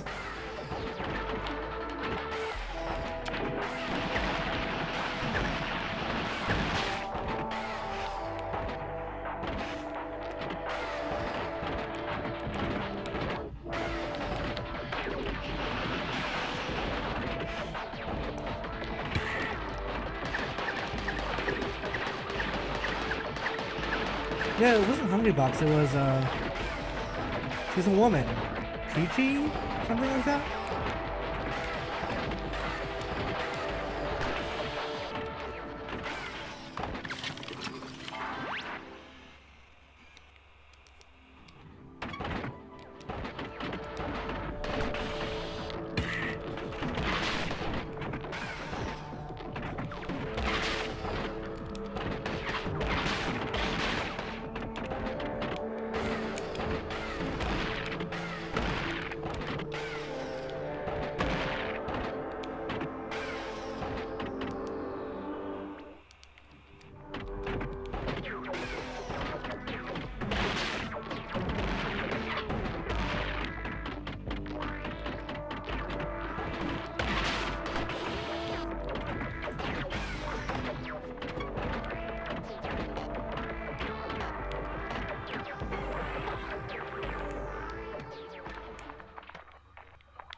Dr. Heinrich. It might have been Box 2, but I remember specifically it was one of the women they brought in for the tournament, whose name I want to say is Peachy Hime, but I might be completely wrong. It might be someone else. But yeah, she was talking about how she suspects Nintendo will want to take down Project M because of Smash 4 not being able to, or Smash 4 not being able to complete.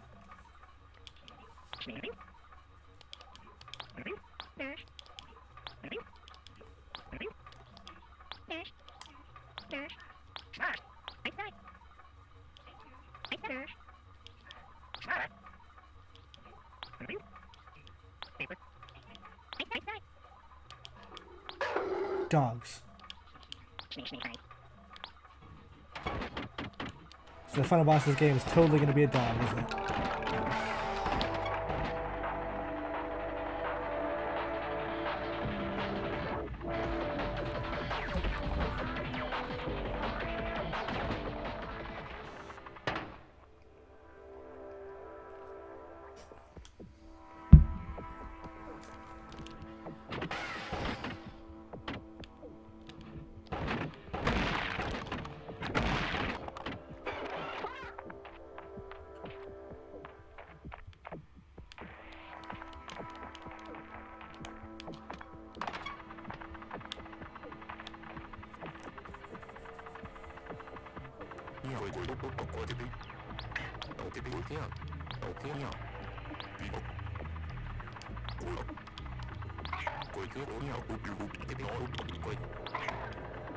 This is a very cute game.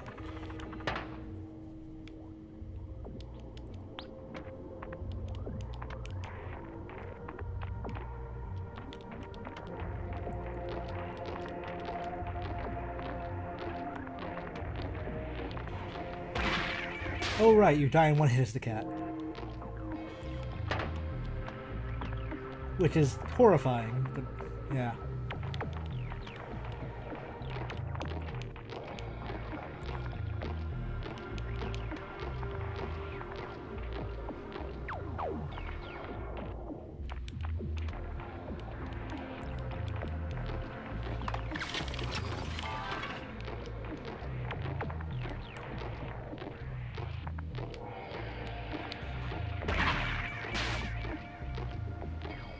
So it's gonna be one of these, huh?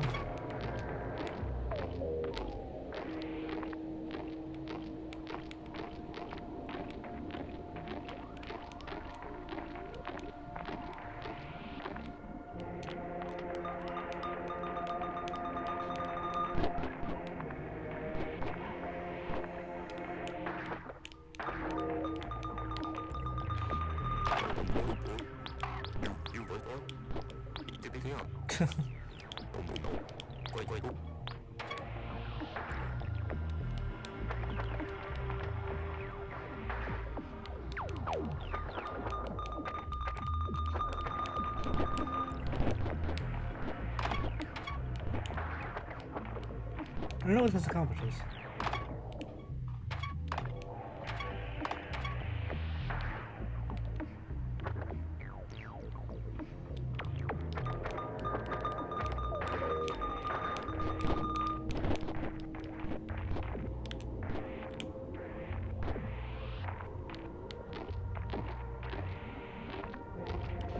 Oof.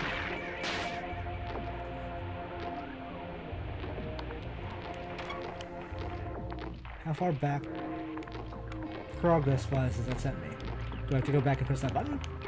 No, I guess not. Like, this thing's still open. Oh no, that turned off the air. I do have to go back and press that button.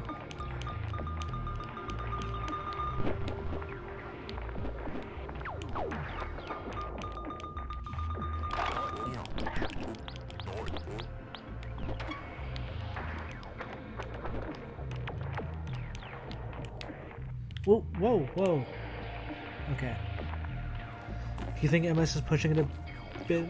Show is reportedly 2 hours long. What were the last couple of years? I mean, like, you'd be surprised how much time you can take up just showing demos and just talking. Like, let's say Call of Duty is there this year, which I don't think it is because it's a Sony marketing deal. That demo I saw, like, between the spiels and all that, was about 2 hours itself. So if they show one of the stages, like, that's easily like 15-20 minutes, even if they cut it down. It really depends on what they want to show.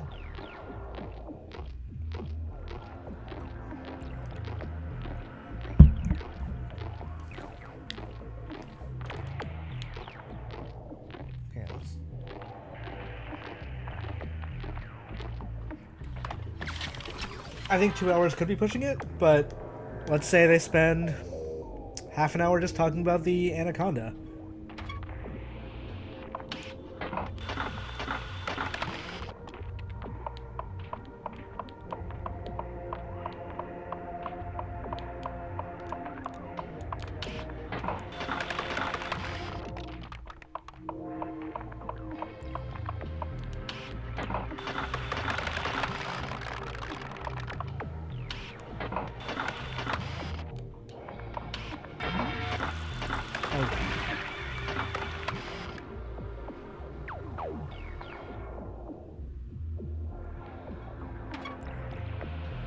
They should actually talk about the movie Anaconda with Ice Cube, wasn't it?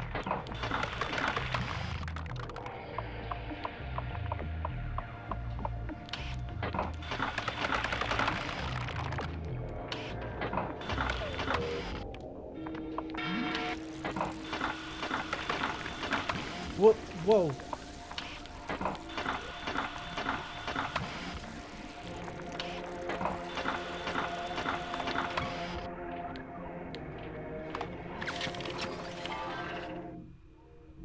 Ray tracing is very cool. It's a very cool technology. I'm eager to see consoles take advantage of it.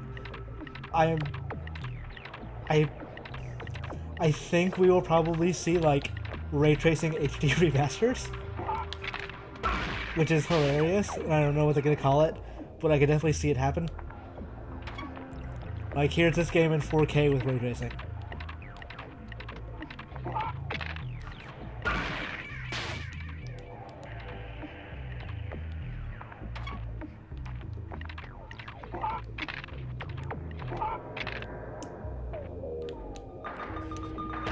Okay, this is hard.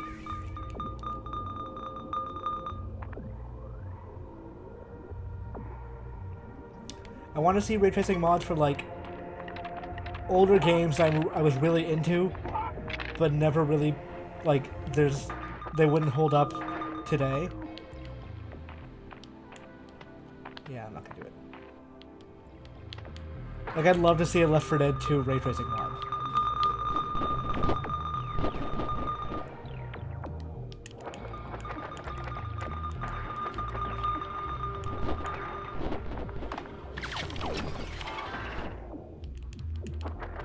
There's a lot of water in this vent.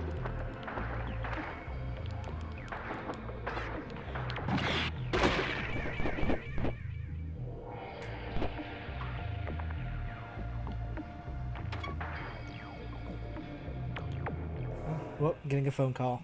I will be back in a second.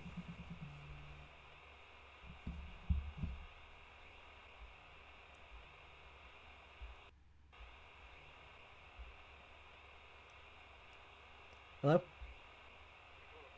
I see. Playing a video game. What now? Kinda, yeah. What's up? What do you...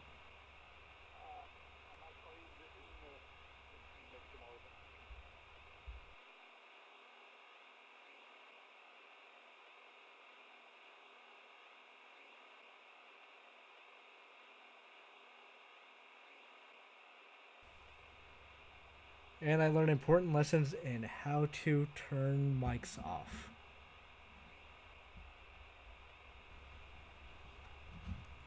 There we go.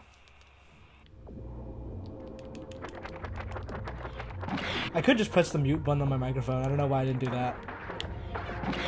That seems a much more logical thing to do than go through OBS.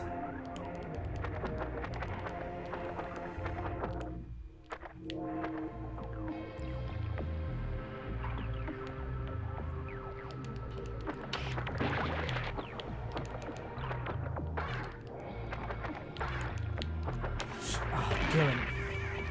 Felt that happening.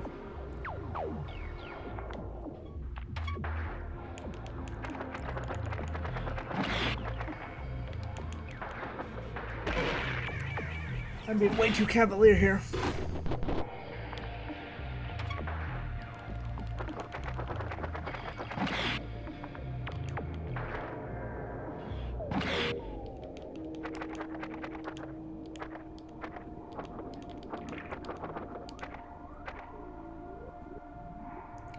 I think if the game doesn't, like, clearly go to a final area after this, I might just quit for right now and maybe play again later this week. I mean, obviously I'm not going to have time to do it after this weekend.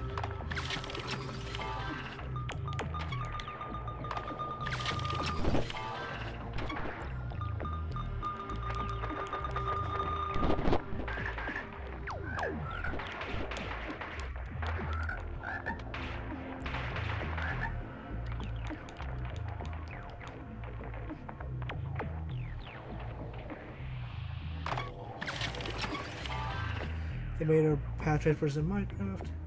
Yeah, I think they. I mean, I don't think Microsoft really knows what to do with Minecraft at this point. Like, they've done a pretty good job of shepherding it so far.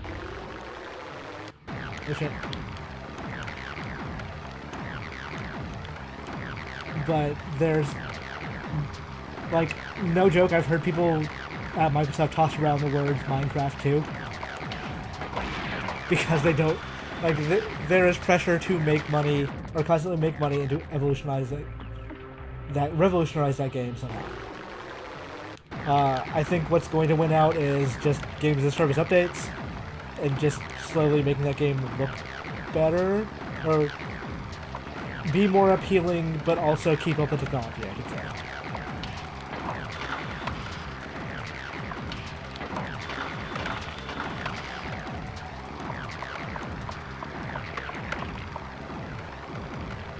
Because they spent $1 billion on that thing, and it hasn't made back $1 billion, but it's gonna get there eventually. Damn it!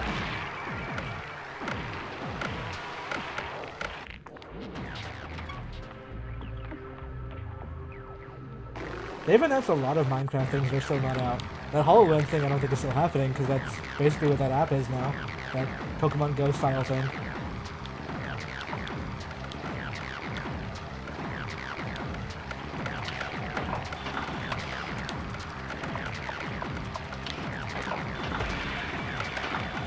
These boss fights are harder than they look.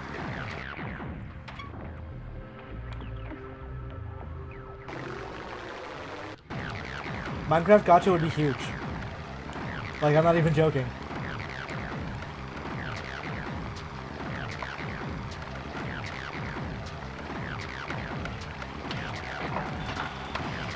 Like, you make a Minecraft anime and then make a gacha game about that, you're going to get an audience that you did not have before.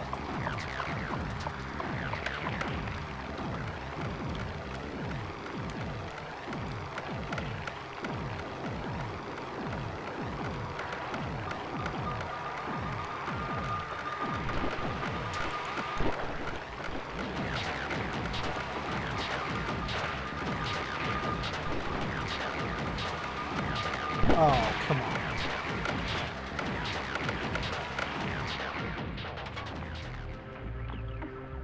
Like, why hasn't there been a Minecraft anime? Like, why is there not, like, a thing of, like, Mega Man Power Battle, or not Power Battles, Battle Network, or Yu-Gi-Oh! Style thing of kids who have Minecraft powers? Like, if this were 1995, there would already be a cartoon about Fortnite.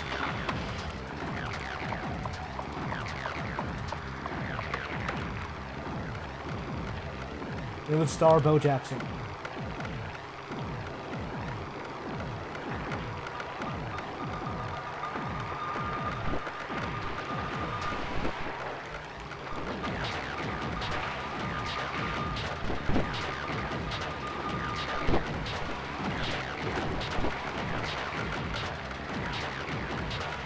It's funny because there's actually a section in Samus Returns that's very much like this.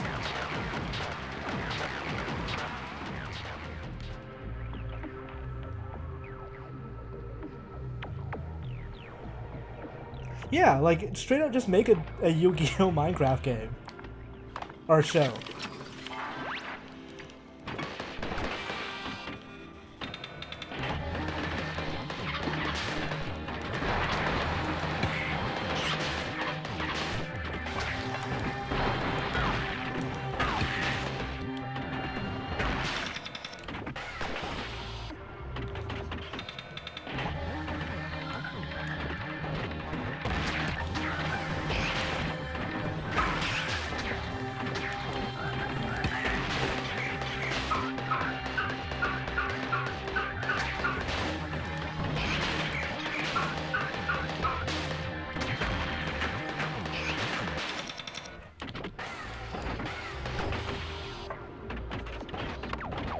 Honestly, if you don't have any ideas for a cartoon, kids are very into blank. So much so that they become part of blank world. That's always like a super easy thing. Oh, could not get out of the thing.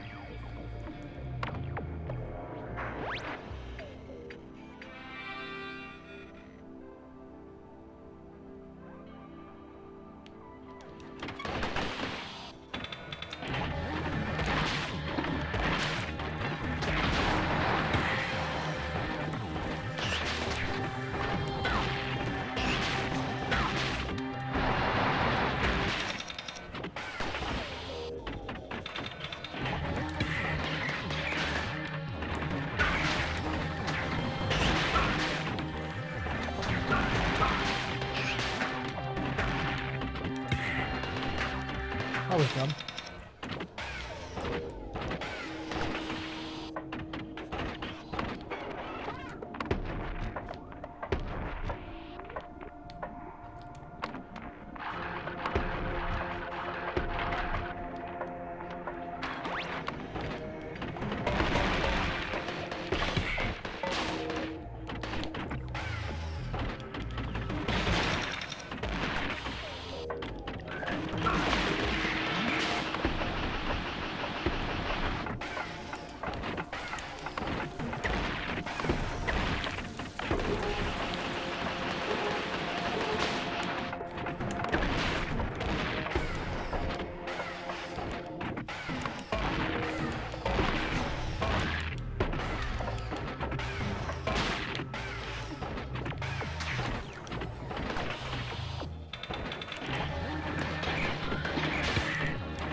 Online is basically already a PUBG anime.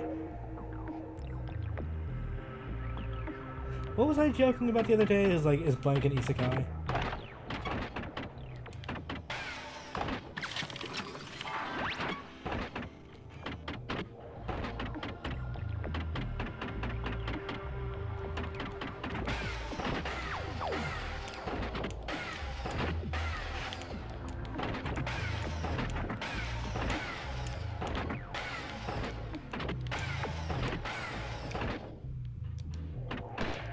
Yeah, this game very much ran out of enemy types a while ago. It's a very simple game. I don't know how much it costs.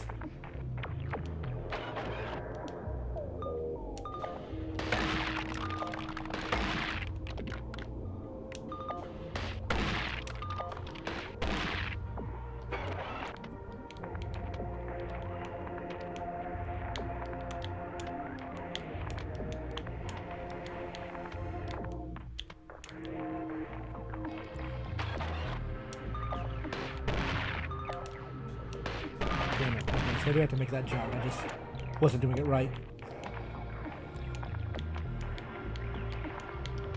There we go.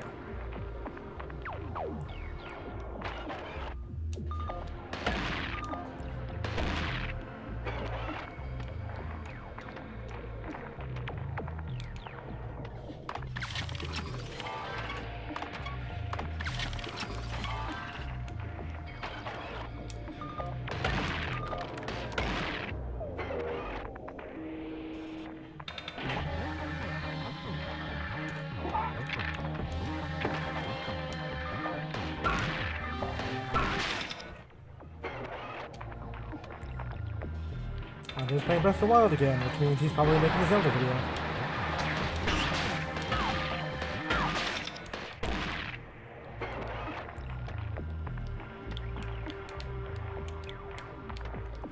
Or he's just playing Breath of the Wild again for the hell of it. I don't know. He does that a lot too.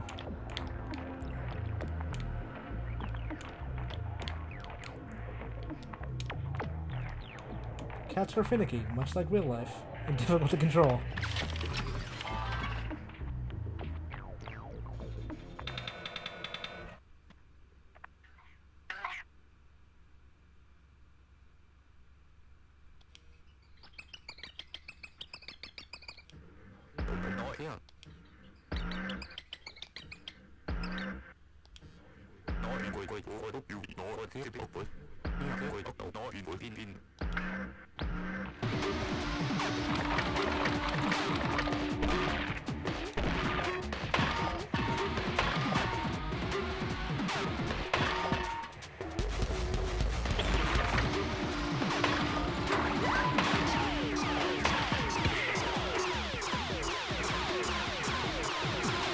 Nope, didn't need to do that.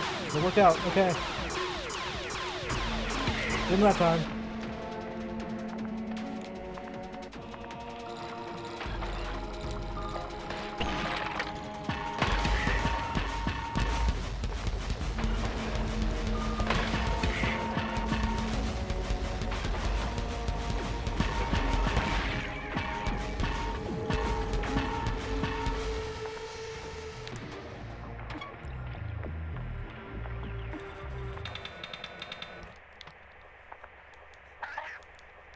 I wish there was a skip cutscene button. Especially considering they just happen every time you die.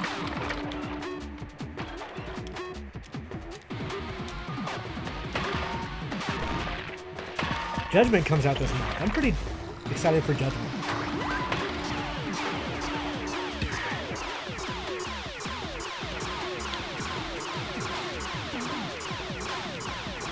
I feel like it's been enough times that I played the Yakuza, which I think is like 4 months.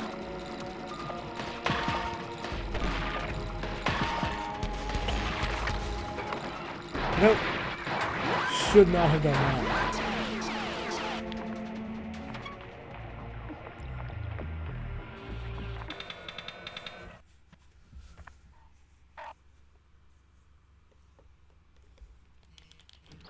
I played a little bit of Team Sonic Race. I don't know. Wasn't really doing it for me.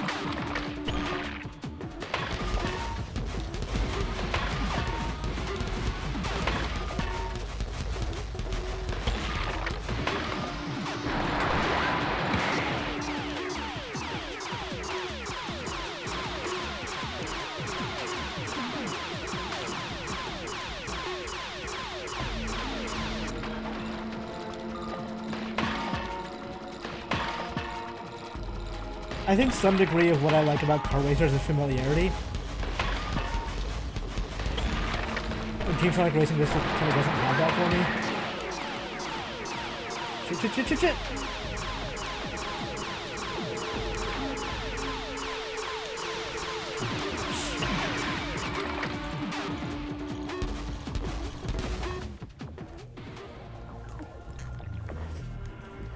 Yeah, the pure time, like, I'm really curious to know the production side of how that Piyotaki stuff worked.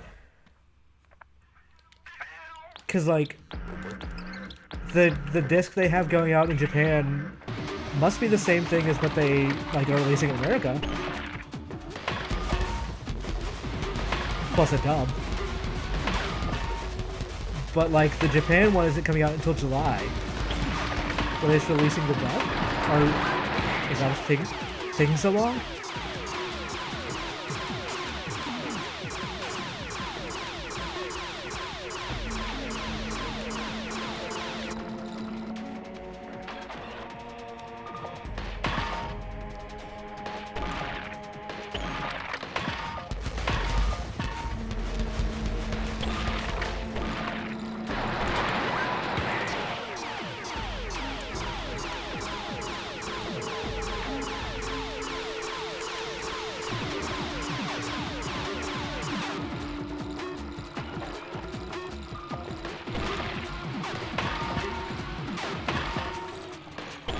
Nice.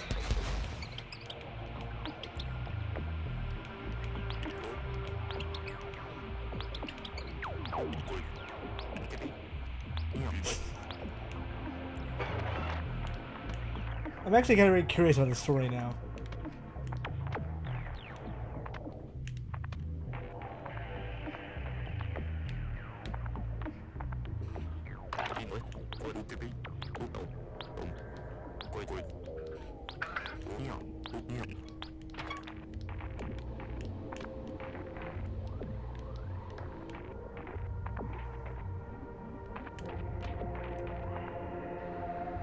Yeah, I'm probably not gonna ever turn on the dub for Judgment. Like, it's cool they did it.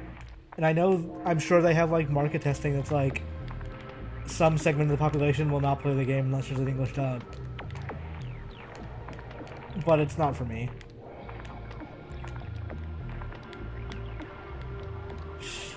Balls.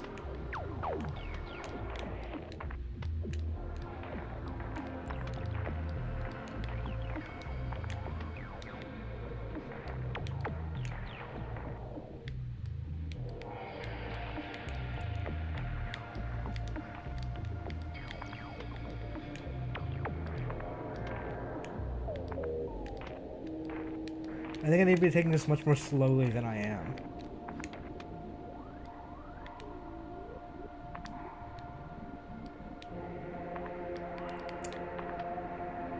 Also, like a slight tilt either way sends you flying. Maybe I need to be using the D-pad for this.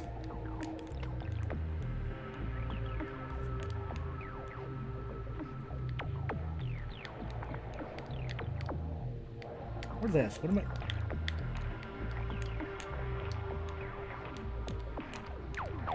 That makes more sense.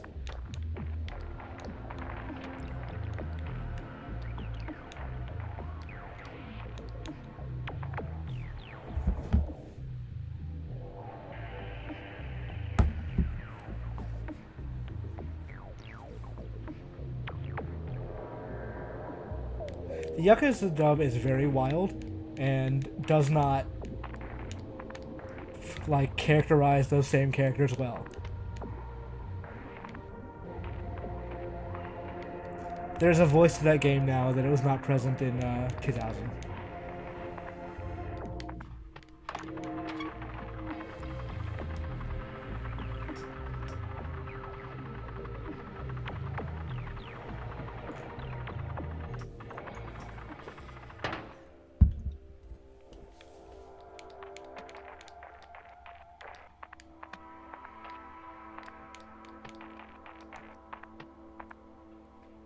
It's been a while. Let's change the palette.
Plot twist. Now we need to go get the decoder and something happened to the master. I am in North Fair. Yes.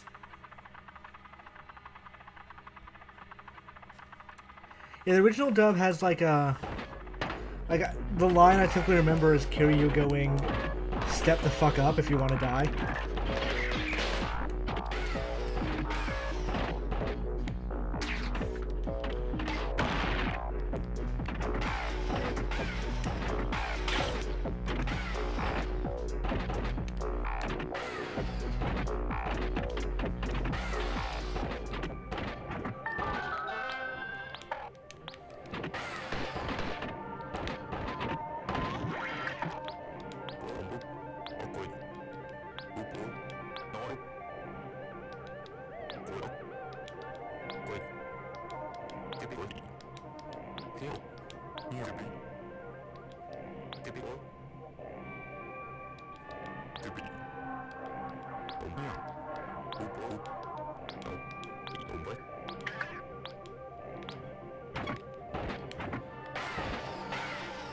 Oh no, this is getting real.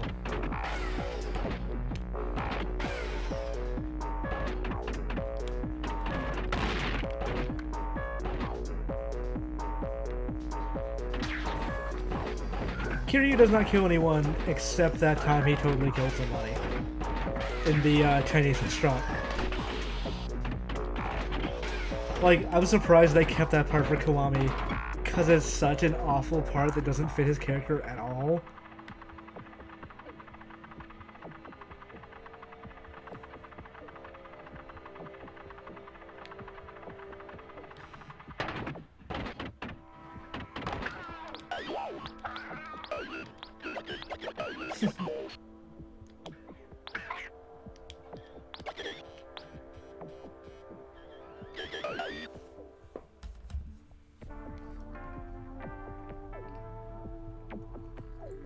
like, you can reasonably make the argument that he doesn't necessarily kill the people in the helicopter explosion. The helicopter kills them. But the shooting at the Chinese restaurant where he grabs someone as a human shield, that is 100% him killing somebody.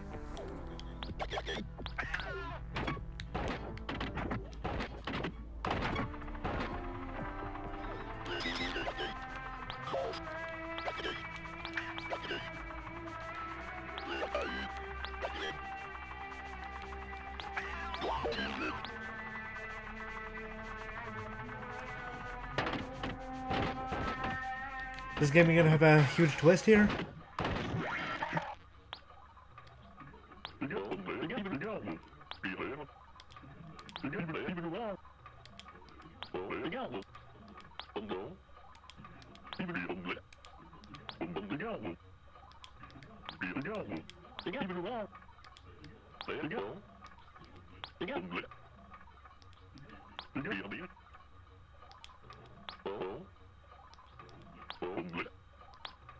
Oh, I bet this is not gonna go well.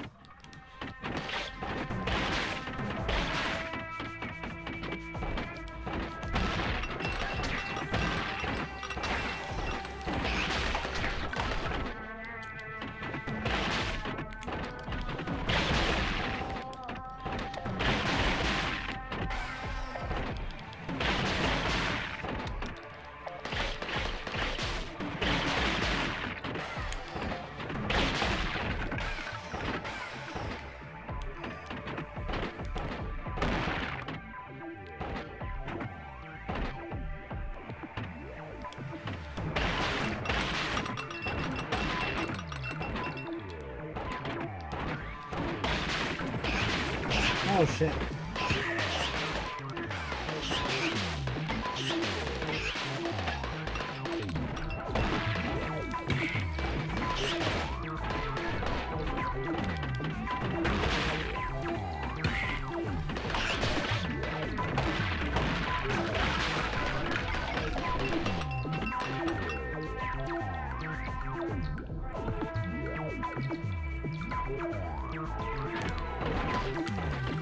I think what Sega is waiting on for the Yakuza remaster, which is inevitable, because they do have a stated mission statement of trying to bring over everything now, is those games gotta be relocalized. You can't just drop the same ISO you had in the PS3 onto the American market again.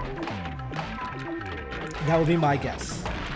Because there were things that were moved, and there were things just not, like, the voice is not the same today than it was. Like, Sam Strikeart, who is a localized at Sega, is the voice of Majima. Like, not the actual acting voice, but he localizes all of Majima's lines.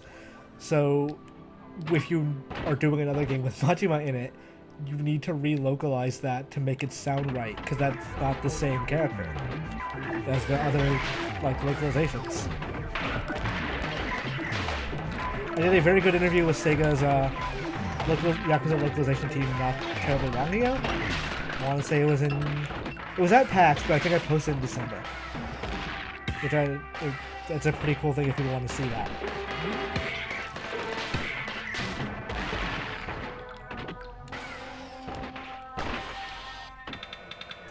Come on.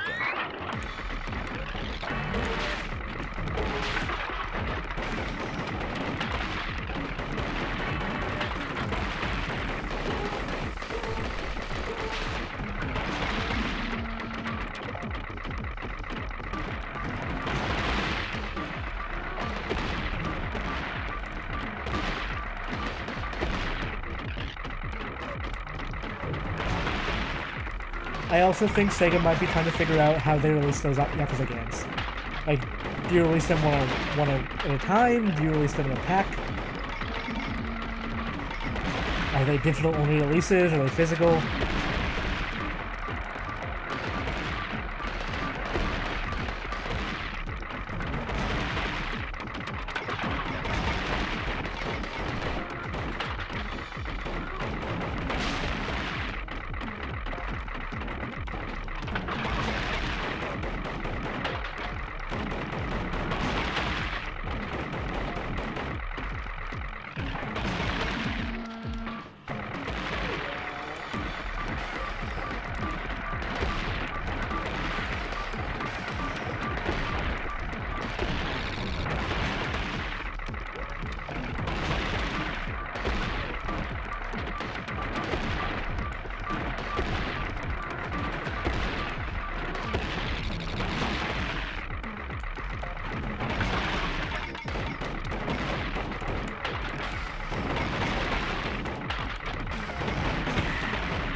There we go.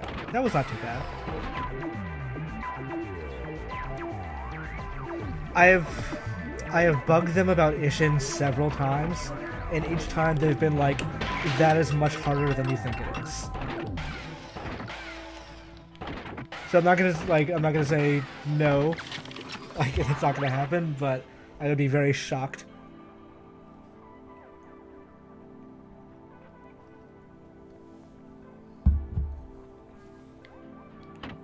I think their next big priority is gonna be Shin Megami Tensei. Not Shin Megami Tensei. What the fuck was I saying? Sakura Taisen.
My understanding is a lot of the PC port initiative is like one guy in Sega Europe who's like handling this and making sure it all like goes through, which is why you get like weird things with like the Catherine stuff of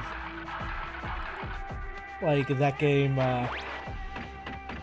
getting a better version while the classic version releases on Steam.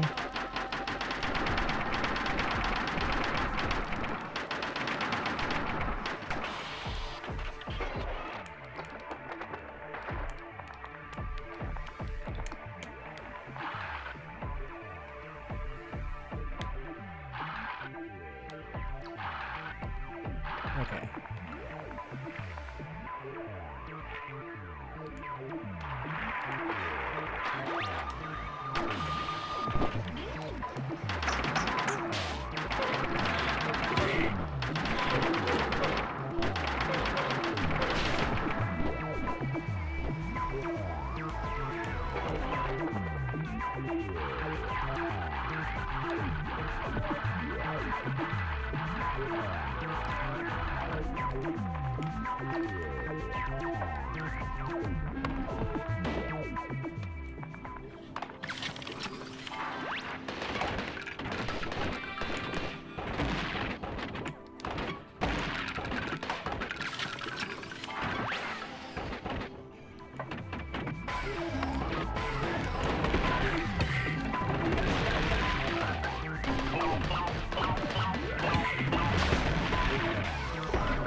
I really wish that... No, I'm not going to say that, actually. I was going to comment on a rumor, but in a way that made it sound like I was going to confirm it. I do not want to do quite yet.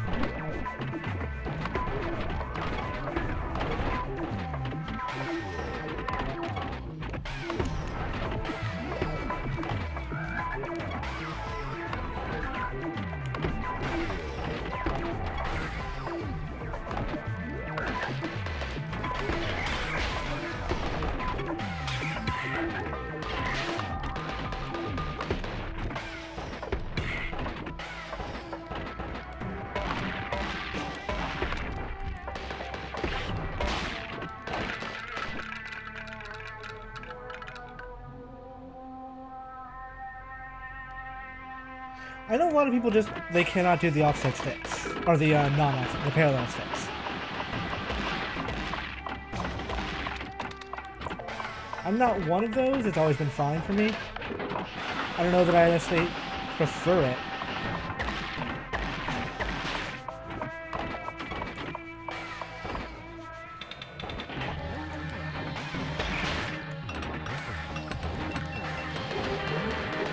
I can usually work with whatever controller has to give me in terms of layout. there's always like other things that might bother me.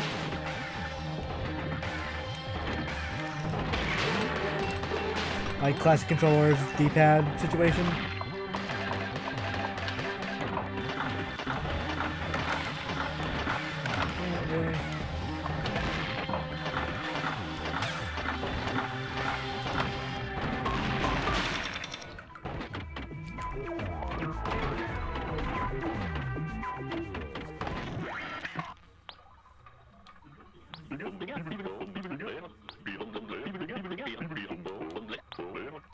Oh, so I went in a circle.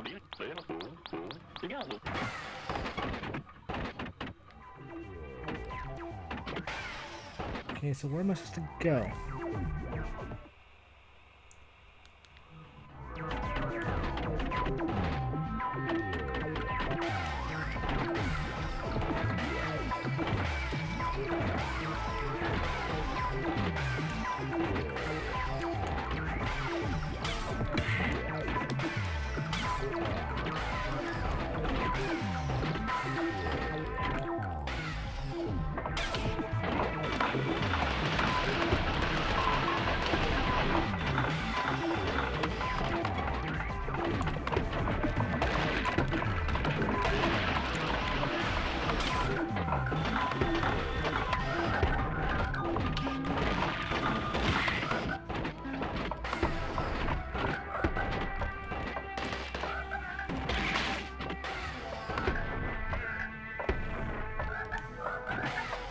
I don't think Sony will ever change. I think that design is iconic for them, so they will keep it forever.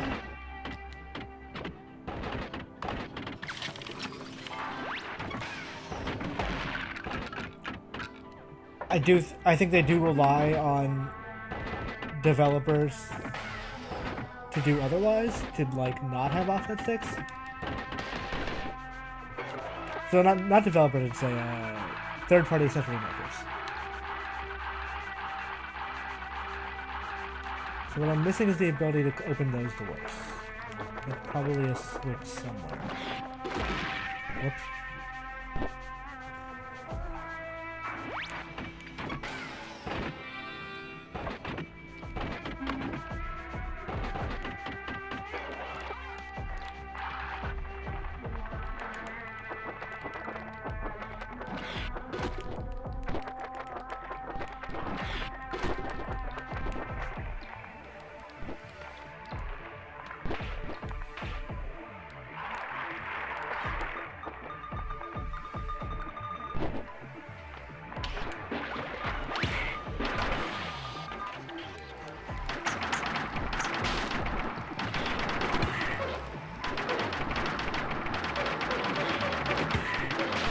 Solution might be more simple than I think, but let's see. Yep.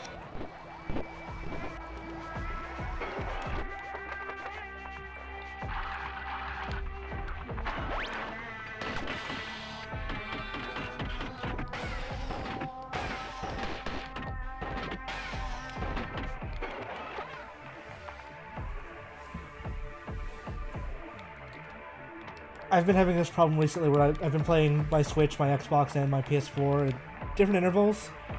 So all three controllers are sitting next to me on my couch.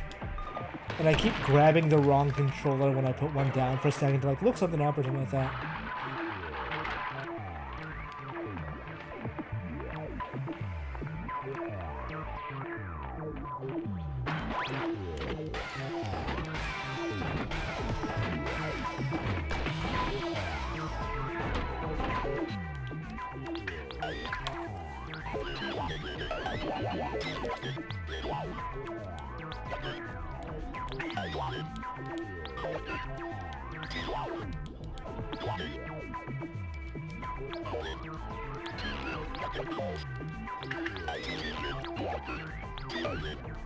Oh, so apparently this game is about to end. So let's say we just get through with it.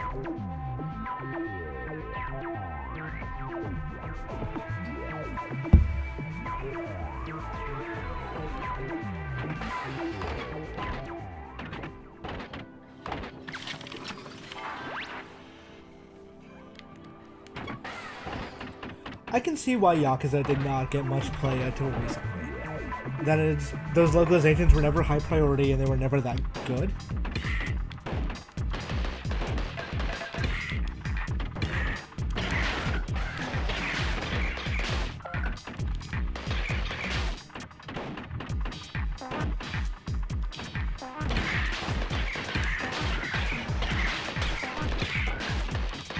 Like, even Nagoshi has said when he was asked about it that, like, the localization is why that game is succeeding in America now.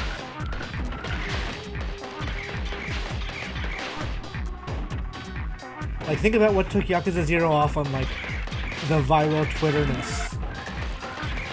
Was the nugget scene. And if that nugget scene were any less funny, if it was just like, Kiryu going, oh, a chicken.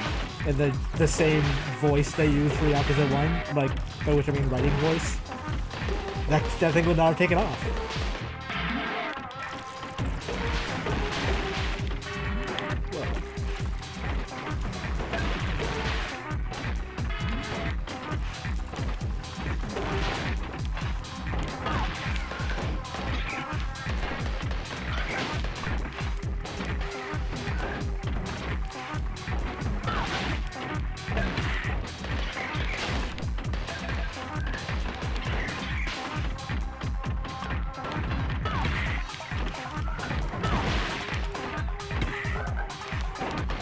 Yeah.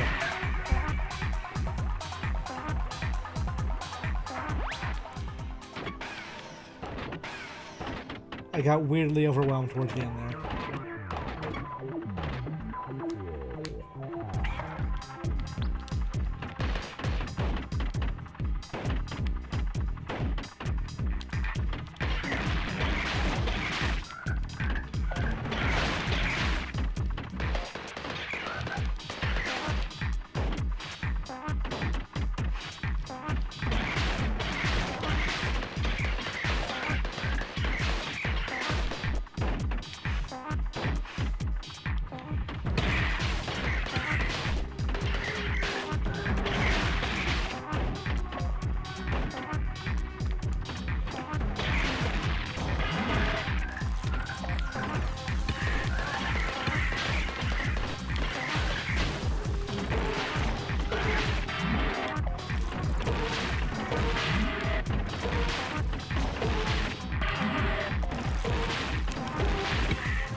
Damn it. Using button involves some...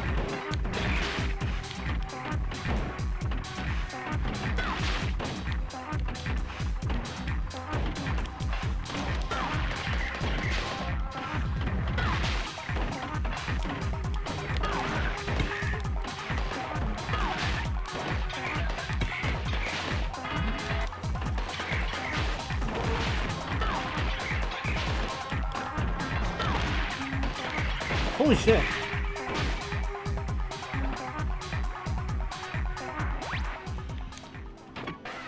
That caught me off guard. Okay. I can do this. This is not that hard. I just need to be careful. Though this is definitely a difficulty spike for this game.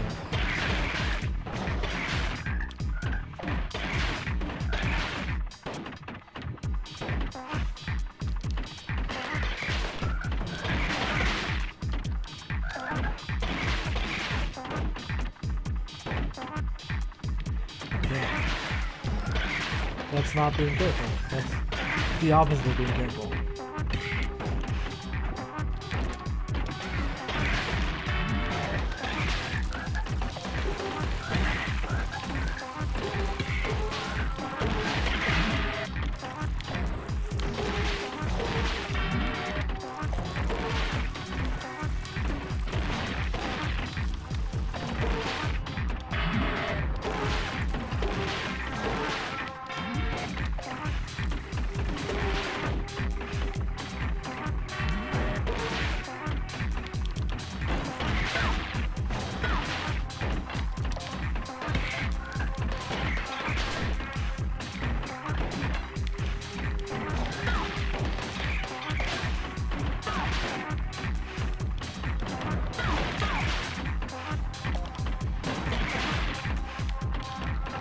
Damn it.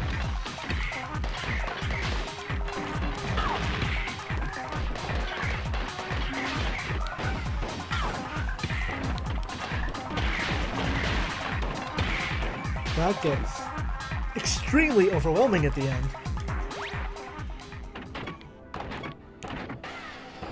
I don't want to quit here, even though I'm getting kind of tired. Because, like, this is the end.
Whew.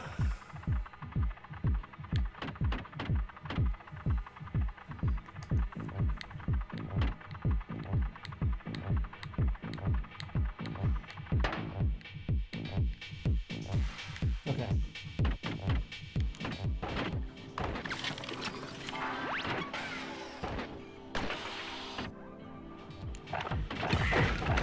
Fucking what?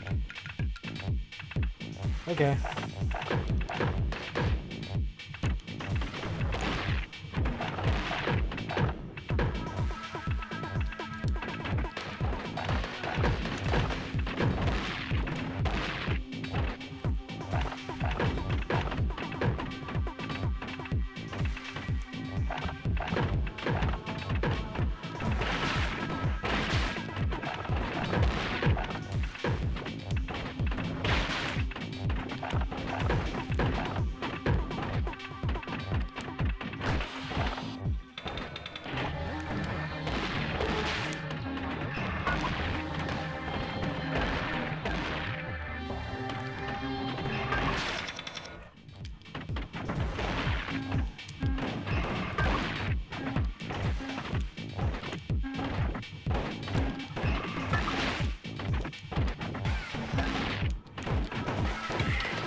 I fucked that up.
We're kind of just in like the combat arena part of the game, I guess.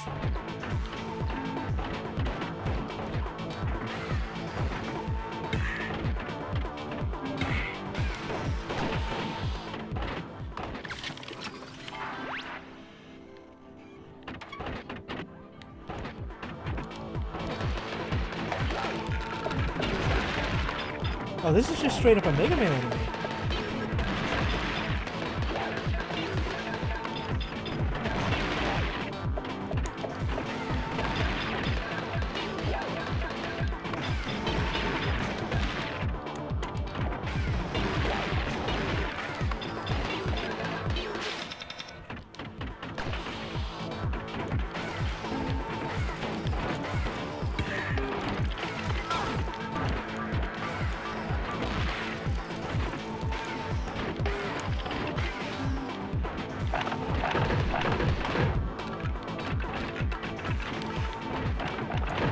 Yikes.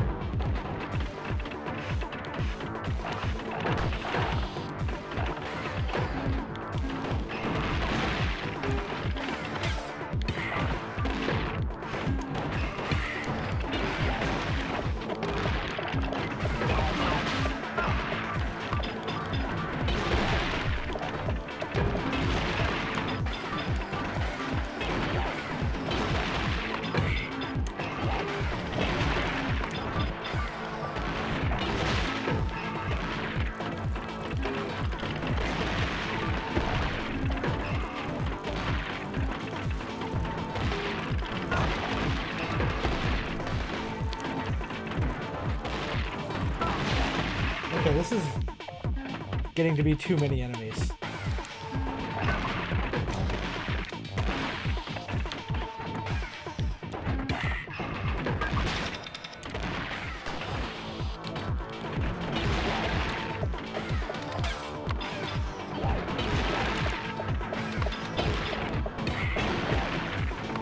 And not nearly enough save points for how many enemies they want me to fight.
Whoa!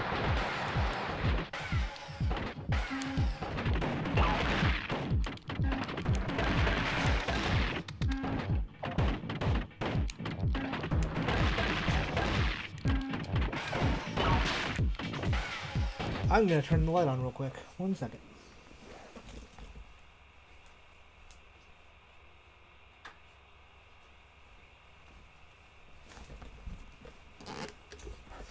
Yeah, this is definitely full video. The way I'm not sure I like, personally, I guess you gotta do something.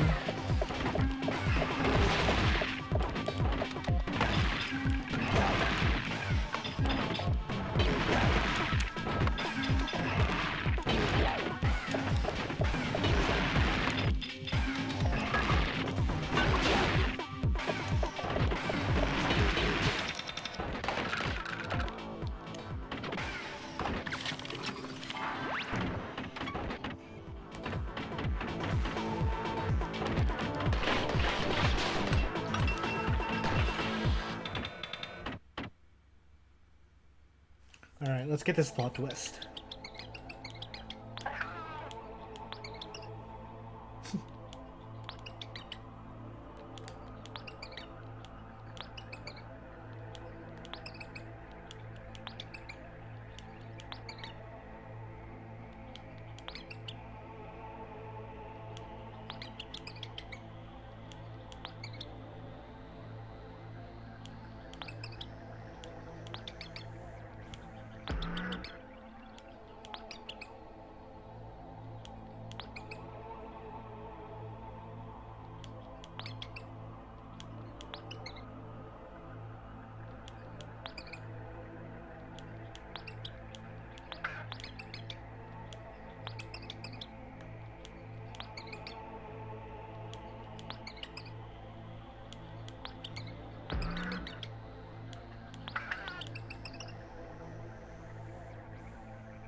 I'm into this.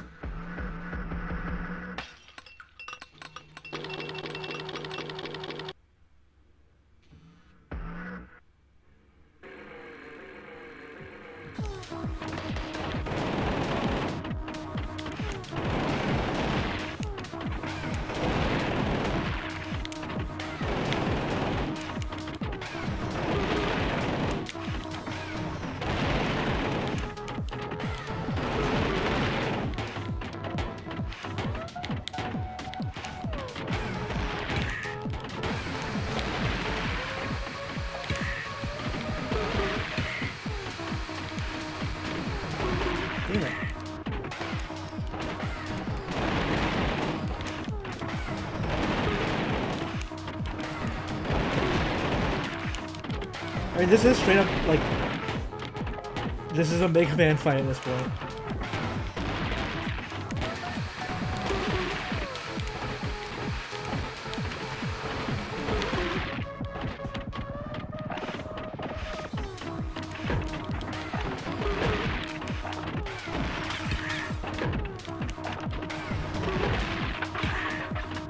Except he's making very unpredictable movements.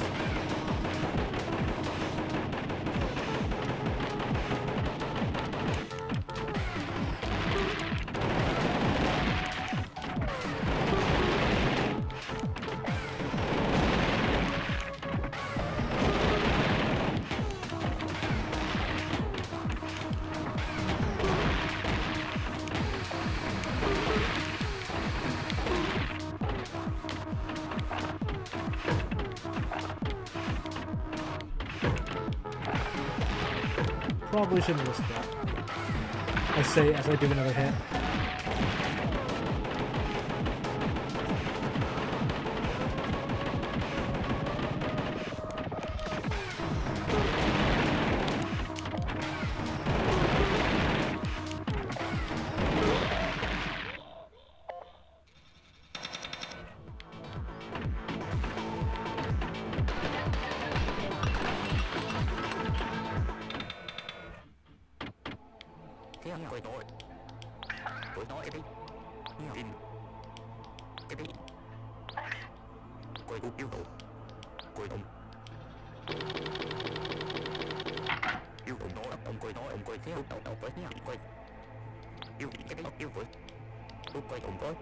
That's what my OkCupid profile says.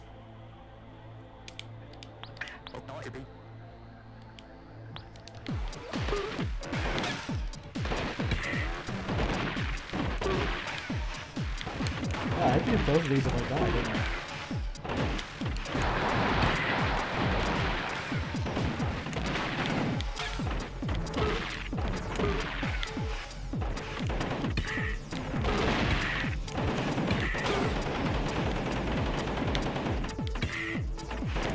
Yeah, I'm not liking this.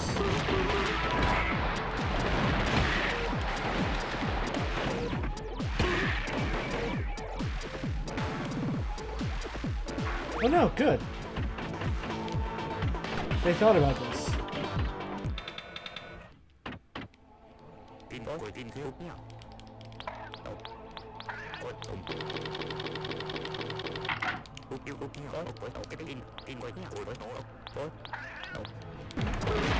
Yes, this is indeed a Virgil fight.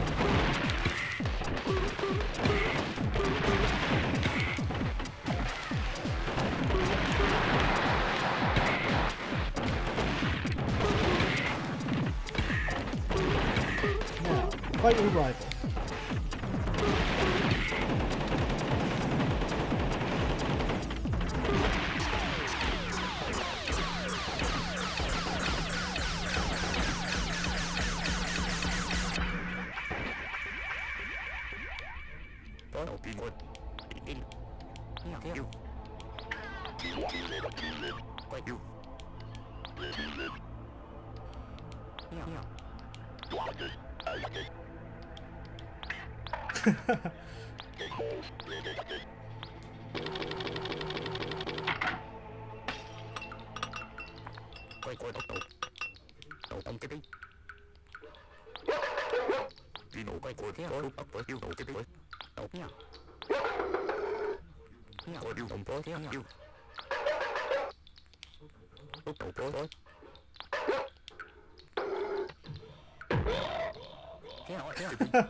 Yeah.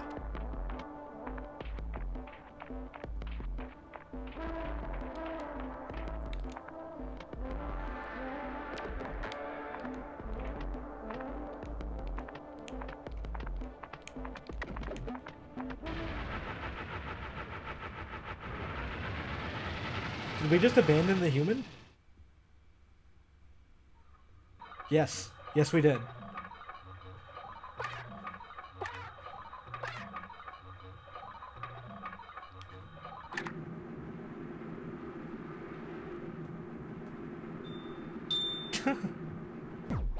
No, he's the mouse. Okay.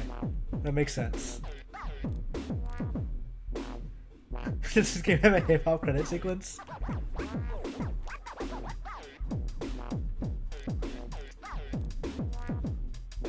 pretty into it.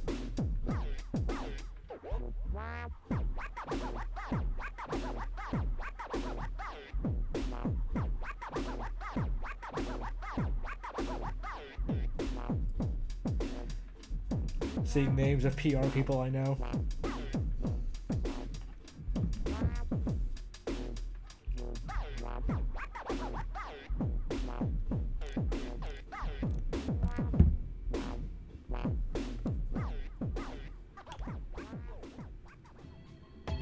Well, that was neat. I streamed for about as long as I thought I would. So, thank you guys for coming. I'll probably... I don't know that I'll do anything this week, because E3, and then there's actual E3, and then there's E3 recovery. But I will stream in the future, and I'm definitely going to stream Mario Maker when that comes out. Alright, so thank you guys for coming. I'll see you around.